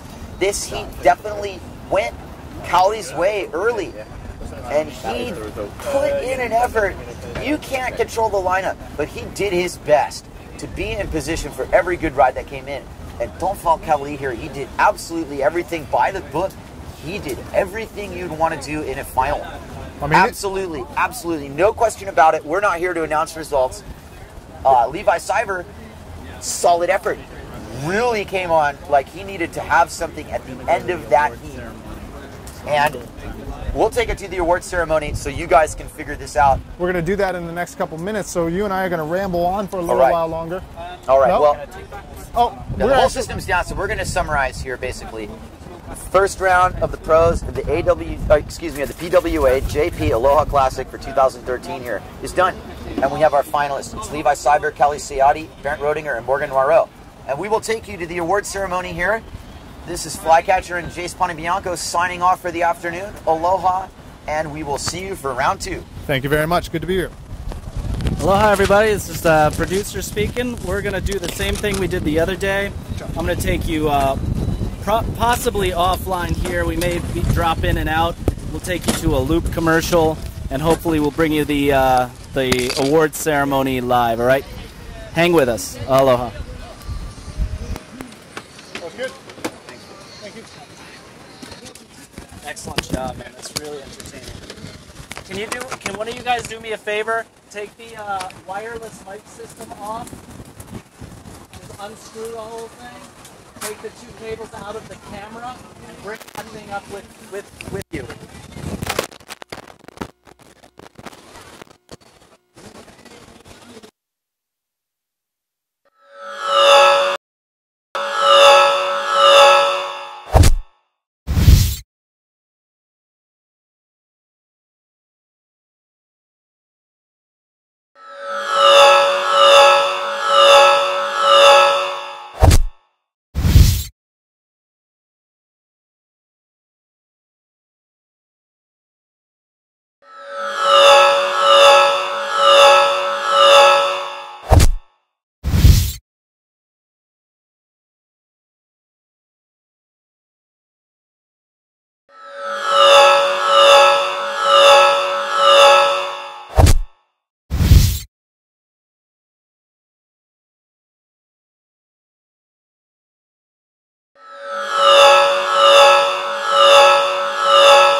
the other Nicholas and Morgan, they've got in the final.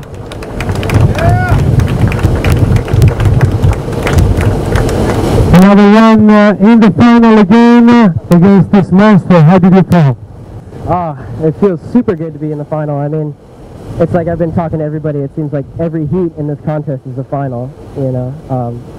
And just like, it seemed like almost everybody had the ability to win.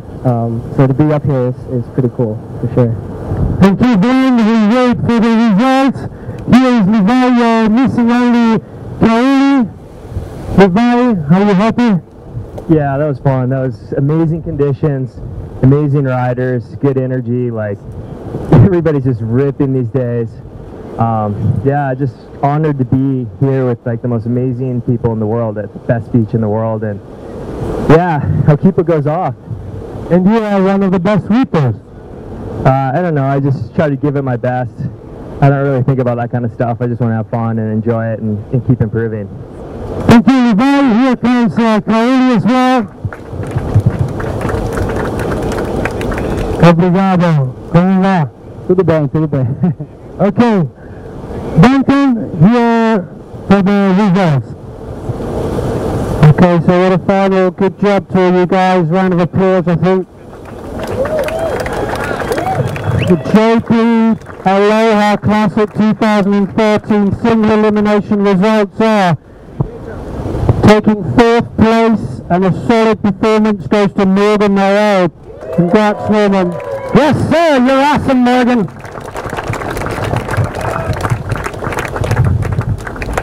In 3rd place, Brent Rodiger. You're a champion, Brent. You're awesome. Okay, so let me tell you, this was super tight. Highest road score going to Mr. Caliciano. Winning today is Levi Farmer. Yes, sir! Well done, Levi. Congratulations. Second place to Caliciano. Yes, sir. He was fantastic.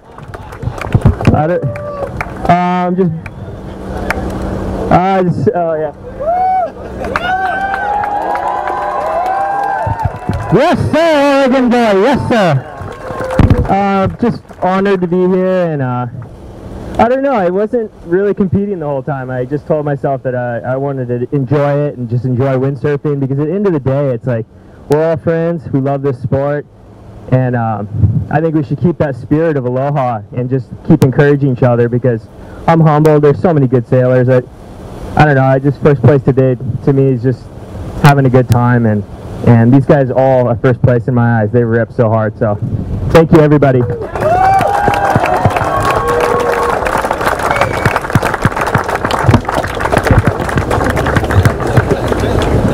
Okay, so it's not all over, folks. Double elimination to come. Skippers tomorrow at 10 o'clock, so let's see some more action. Yeah. Okay, so we have a redemption bracket tomorrow. No losers. We're going to have a redemption bracket. Thank you, Duncan.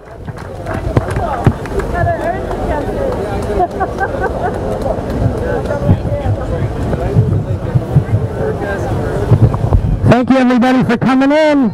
It's going to be a little more press work and maybe some interviews, but thank you so much. We are so appreciative. It's a special moment at Hokipa today. It was a big, big day. Levi, he was so hooked up today. Outstanding sailing by our foreman. Beautiful.